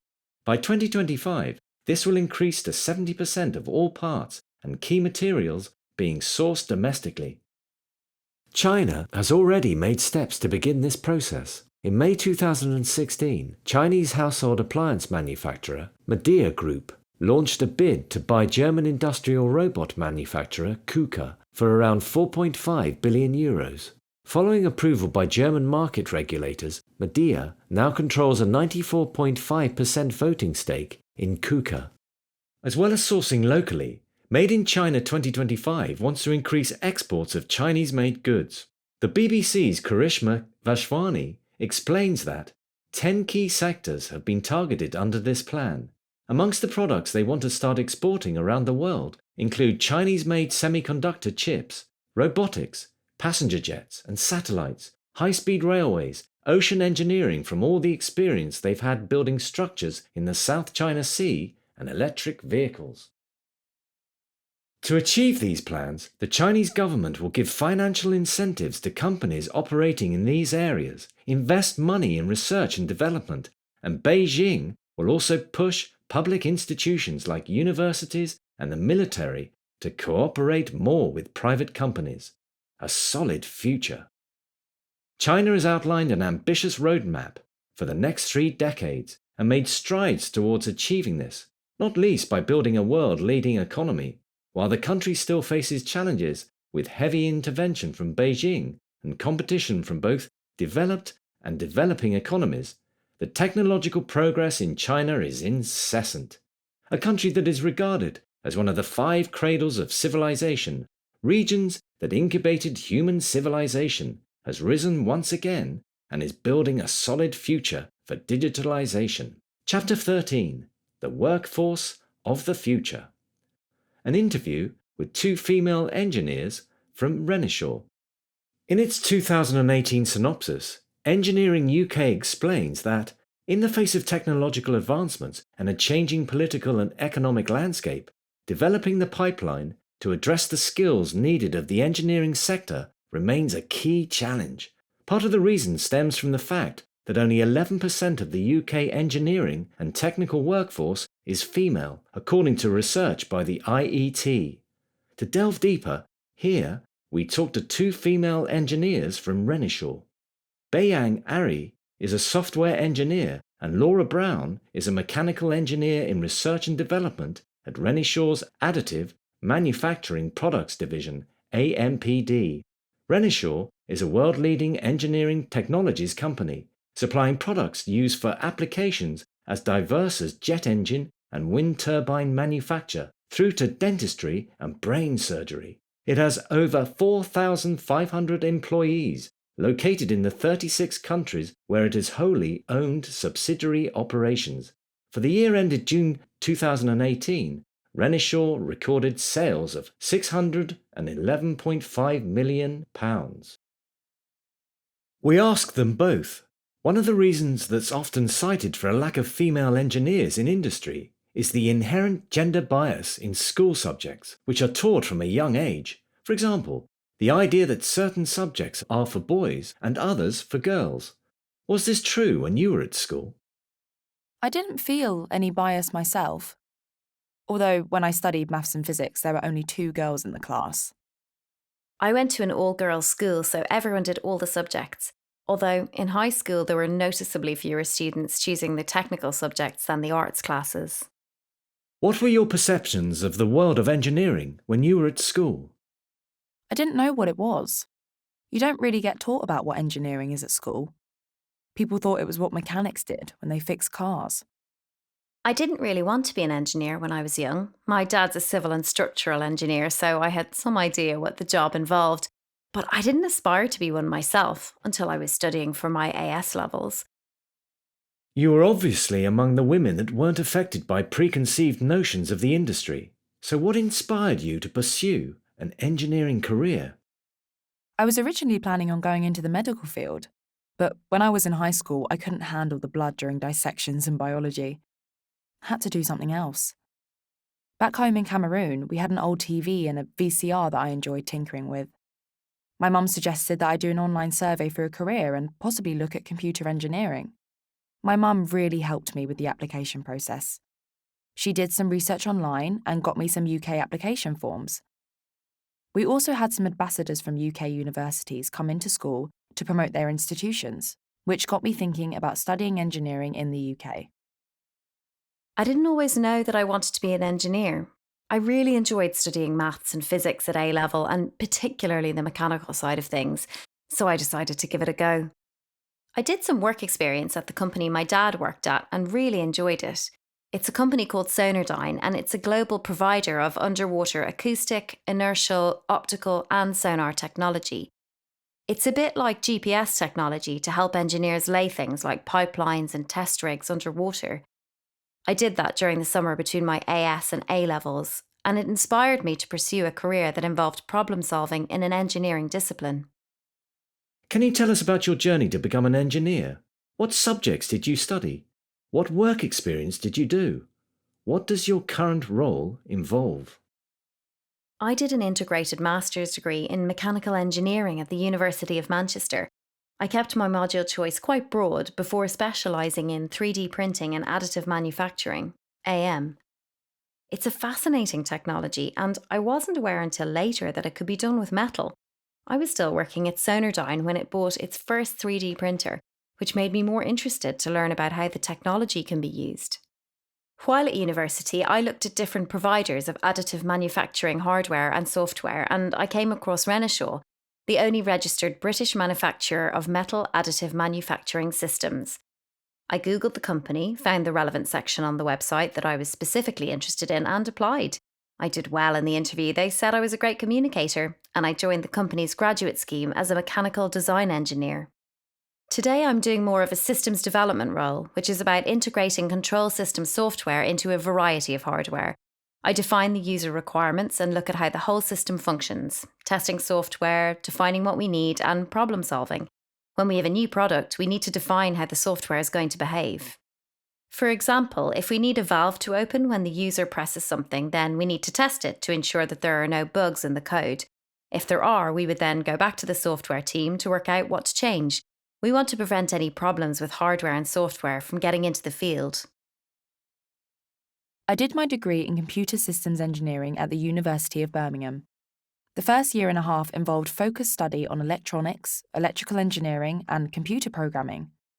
For the second half of the degree programme, you could then decide if you wanted to go towards the electrical and electronic or computer side.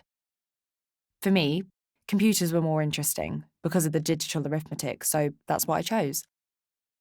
When I finished my bachelor's degree, BEng, I had the option of going on to study for a PhD, and that was certainly what my parents were keen for me to do.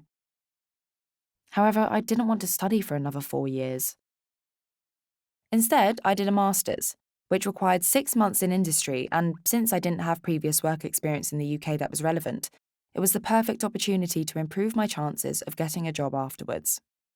I did work experience at Renishaw's Charfield site in Gloucestershire, where much of the software development work is carried out. This came about because one of my lecturers knew of Renishaw and later added it onto the university's affiliated companies list. Out of all of the companies, Renishaw had the shortest application process. I was invited to an interview after filling in a short online application. Other companies may have 5 or 6 steps, and even waiting for feedback between each step in the process can be long-winded. As a graduate engineer, you're often keen to get started and continue learning on the job, so the intensity of the recruitment process can put many people off. I spent days filling in online application forms that weren't at all user-friendly. Sometimes they even time out after 20 minutes, so you don't have long enough. When we've got a shortage of engineers in the industry, this is the last thing we need. So I'm glad the process at Renishaw was simple. My work experience focused on embedded programming, which involves programming microcontrollers to run a certain task. Part of that involves being able to meet industry standards for equipment that operates in harsh conditions where data transmission might be subject to losses. So you must build in data redundancy to ensure the data integrity. During this time, I also used C programming for surgical equipment in the medical sector. After I graduated, I applied to Renishaw for a position. My work experience was a real asset, and after a short interview process, I was offered the job. After accepting the position, I applied for a visa to work in the UK, confirmed a start date, and moved to Stafford, close to Renishaw in Stone. In the beginning, my role was still in software, but I was increasingly working closely on the control systems that run the additive manufacturing machinery. I spent 3 years working with colleagues on the code for the AM software, before moving into my current role, which is more abstract. I no longer work directly on the software for AM machines. Rather, I work on products related to the running of builds on the machine. For example, I look at software that helps our users verify the characteristics of how the AM process interacts with the raw material. A material file can then be produced that precisely and consistently generates the required material properties.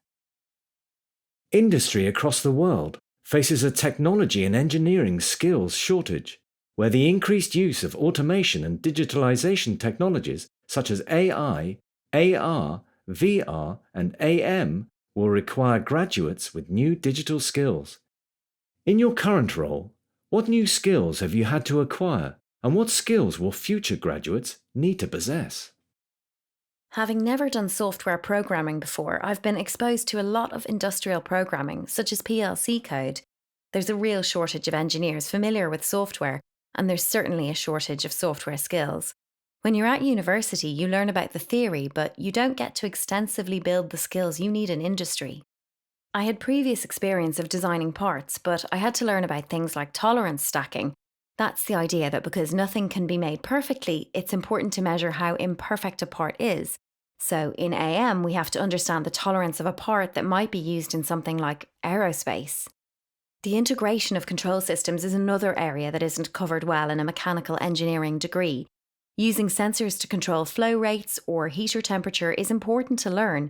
Despite not being exposed to PLC code, I now use it on most days in my job to test things. Renishaw is excellent at delivering training programs. We're encouraged to carry on learning, and we can take out courses on subjects of our choice. For example, we've recently organised a PLC course to cover new programming languages. I think degree courses need to become more varied to cover areas like software in a mechanical engineering degree. You can't expect a mechanical engineering graduate to come out of university and only do mechanical work, so why not teach them other areas they may need? When I started working in AM, I had to work in a scripting language called Python. While I'd been introduced to it at university, we never actually used Python for control systems. We were only taught the basic syntax of the language and nothing more, even though it is one of the most popular scripting languages. I've since had to learn the ins and outs of it on the job, and went to Bristol to do a Python course that was paid for by Renishaw. We also went to Renishaw's Charfield site where we learnt about agile project management techniques and cost management, PCM, tools and techniques, which has been helpful in our day-to-day work with stakeholders to define control system requirements. My advice to new graduates coming into a role like mine is, don't just concentrate on the computer science aspect of the degree. Also look at things like PLCs, and don't underestimate the usefulness of hardware programming. According to a survey by the Institution of Engineering and Technology, IET, only 11% of the UK engineering and technical workforce is female. Most industry experts agree that supporting young girls and making engineering more attractive to female students will go some way in reducing both the gender and skills gap. You are both also science, technology, engineering and maths STEM ambassadors at Renishaw. What does this role involve?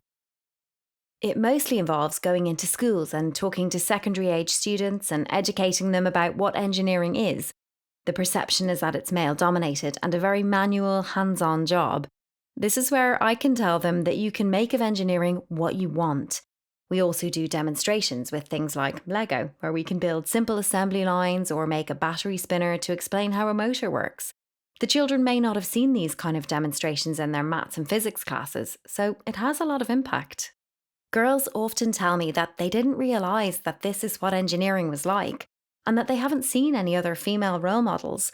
I was quite inspired by strong female figures such as Ada Lovelace, who was the first ever computer programmer. So I want to pass on this passion for engineering to the next generation and act as a role model.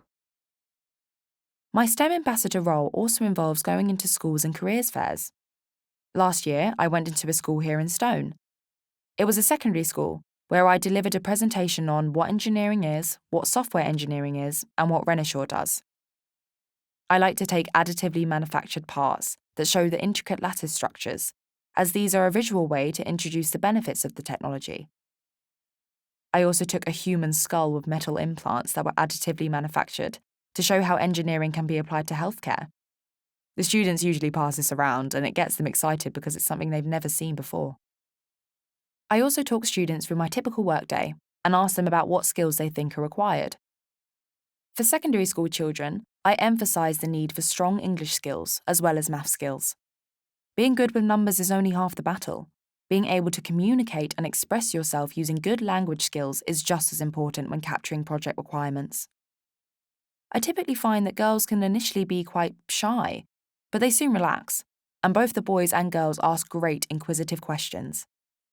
In addition to my role as STEM ambassador at Renishaw, I also work with a charity in Cameroon that goes into primary schools to raise awareness of STEM, and I'm also part of the IET in Birmingham, which works with universities to organise networking events and competitions to encourage young professionals.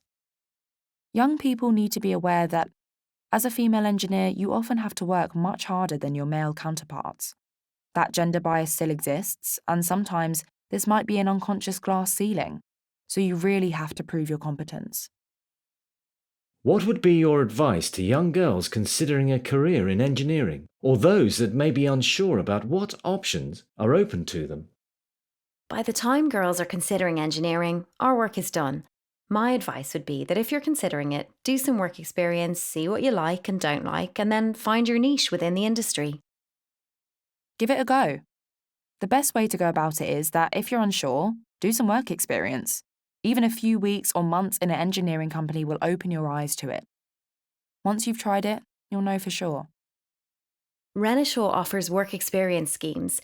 The sites at Newmills in Gloucestershire and Miskin in South Wales offer 1-week sessions where you can work in groups with a variety of people. Here you'll get a chance to create a product and experiment with the technology. You don't have to go to university either. You can do apprenticeships, and I think that's what Renishaw is good at. You're treated equally. We'll see these kinds of schemes gain more popularity in the future as a route into the industry. Chapter 14. Using obsolescence to your advantage. The first steps to digitalization don't have to be painful.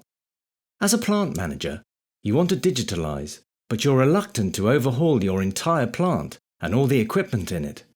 You know that downtime is a killer of productivity, and you can't afford to keep equipment idle.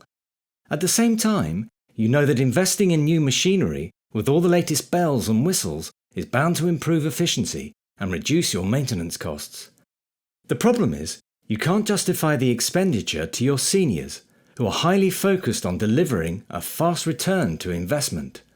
And anyway, you ask yourself, what if that new equipment isn't compatible with my existing setup? And won't I need a specialist to install it? If this is what you've been thinking, you will be forgiven for doing so. It's right to consider the tangible and intangible financial benefits before taking the leap of faith. But what if it doesn't have to be a leap? What if it's more of a step, a small step, in the right direction? Something that can give you the benefits of internet connectivity and remote diagnostics without the expense of buying a new motor or variable speed drive. Well, there is an answer, and it comes in the form of retrofitting. Obsolescence. As consumers, we've come to expect devices like our smartphones to be updated every year. This is having a knock-on effect on industrial product life cycles too, which are becoming shorter and shorter. While this seems good in the short term, after all, who doesn't want their equipment to be fitted with the latest features? It makes equipment obsolete faster than necessary. An obsolete part is one that is no longer manufactured. The part itself may still work in the plant, but when it reaches the end of its life, the plant manager cannot simply go back to the original equipment manufacturer, OEM, for a direct replacement. In this situation, there are a few options. The first is to upgrade the entire system with brand new equipment. However, this is usually the costliest method and would mean the plant having to replace other perfectly good, working equipment. The second option is to find a like-for-like replacement. Despite what you might think, sourcing spares doesn't mean you have to buy defective parts. By working with an industrial automation part supplier like EU Automation, manufacturers can ensure they get their lines up and running as quickly as possible with a high-quality, reconditioned, refurbished, or new part. In an article published in the June 2017 edition of Electronics Sourcing, the magazine explains that the rate of component obsolescence has increased over the last 15 years, but component manufacturers are doing a better job of notifying buyers when they plan to discontinue a part. The increase in obsolescence impacts some industries more than others. Industries with short product life cycles, such as smartphones, are not impacted as much as industries with longer life cycles, such as defense and aerospace, medical and industrial equipment. Products in those industries can be built for 20 or more years and outlast the life cycles of some of the components that the products use. Retrofit your future. With this in mind, it's important that manufacturers effectively manage and plan for obsolescence. One way to do this, that will become increasingly important in the coming years, is retrofitting, which gives legacy equipment new features by adding modules or peripheral plug-and-play devices. Old machines can be given a new lease of life by adding features such as internet connectivity, expandable memory, or a protocol converter for interoperability between proprietary systems. This could take the form of a smart sensor that adds remote condition monitoring to a motor, or a new high bandwidth module that adds a terabit Ethernet connection, or high-speed 5G cellular connectivity to the plant. Retrofitting measures can extend to devices like PLCs and HMIs, as well as compatibility with protocols such as Profinet, Profibus, and Modbus. New PLCs can facilitate high-speed motion control and real-time reporting. Combined with HMIs, they can also allow plant managers to create digital twins and 3D simulations to virtually commission new equipment while providing energy management for the whole plant. Other companies, such as automation specialist B&R, are offering all-in-one boxes. As an industrial IoT solution package, the Orange Box brings smart factory intelligence to brownfield existing installations. It is now possible to read and analyze data from previously isolated machinery and equipment. A controller collects runtime data via I/O or Fieldbus and processes it using intelligent software components. The greatest advantage is that there's no need for any changes to existing hardware and software. It's clear that digitalization doesn't have to be a drawn-out or painful experience. Using obsolescence to your advantage is vital. By taking small steps to update their plant and equipment, manufacturers can begin their journey to digitalization. Chapter 15. Future Foresight. EU Automation's John Wilkins predicts the future of digitalization. John Wilkins is Marketing Director of EU Automation and one of the most prolific writers on industrial automation.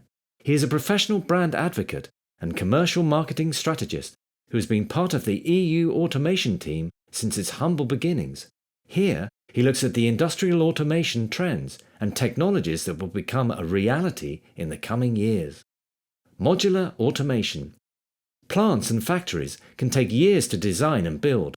Once they're up and running, It is difficult to modify the setup to customize it for different manufacturing needs. Modular automation will introduce smaller, self-contained building blocks that can be joined together to scale up and scale down production, depending on the type and volume of product being manufactured. IoT on the edge.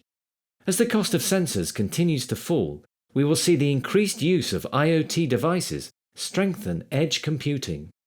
This will blur the lines between where one system stops and another starts. AR glasses. Many companies have attempted and failed to introduce augmented reality glasses into consumer markets. Instead, AR glasses will find popularity on factory floors, helping maintenance engineers make repairs more quickly. Deep learning. We've seen the transition of robots from cages to desktops in the last few years. Now that automated systems are working collaboratively alongside their human counterparts, the next stage will see deep learning, AI, extend to plant networks. Machine vision, object and speech recognition, and plain text reporting will improve as a result. Usable analytics. Big data is only as useful as what you can do with it. Collecting more valuable data and combining it with cloud analytics platforms will give anyone in the business with any skill level an easy understanding of what's going on. It will also tell them what actions they need to take and at what time. AGVs. Automated guided vehicles will not only be used to transport goods across the factory, they will be used to create semi-autonomous production lines. This will speed up the highly labour-intensive process of making parts like wind turbine blades or aeroplane wings, which must be constantly repositioned in staging areas during production. Integrated platforms. Information technology, IT, and operational technology, OT, will continue to converge. Business programs like CRM and ERP systems will cross over with MES and MRP progress to improve the efficiency with which manufacturers made products and supply chains communicate. Open platforms. Proprietary platforms and architectures will become increasingly standardized. These will affect field bus protocols being replaced with industrial Ethernet and OPC UA being adapted to work across LOT and cloud devices. New digital jobs. Data scientists will analyze and model data, for example, by creating digital twins and improving asset performance. Data engineers will use this information to make changes to control systems in real time. We will also see the role of Chief Information Security Officers, CISOs, encompass cybersecurity management. Varied robots. According to research by Markets and Markets, the robotics market will experience a compound annual growth rate, CAGR, of 9.6% between 2017 and 2023, reaching a value of $71.72 billion. Collaborative and autonomous robots will drive this growth. China will lead robot sales, followed by countries including Korea, Japan, the US, and Germany. More Industry 4.0. Countries around the world will continue to develop policies, programs, and initiatives to drive awareness and adoption of Industry 4.0 technologies. Digital transformation will become a mainstream phenomenon, further accelerating innovation.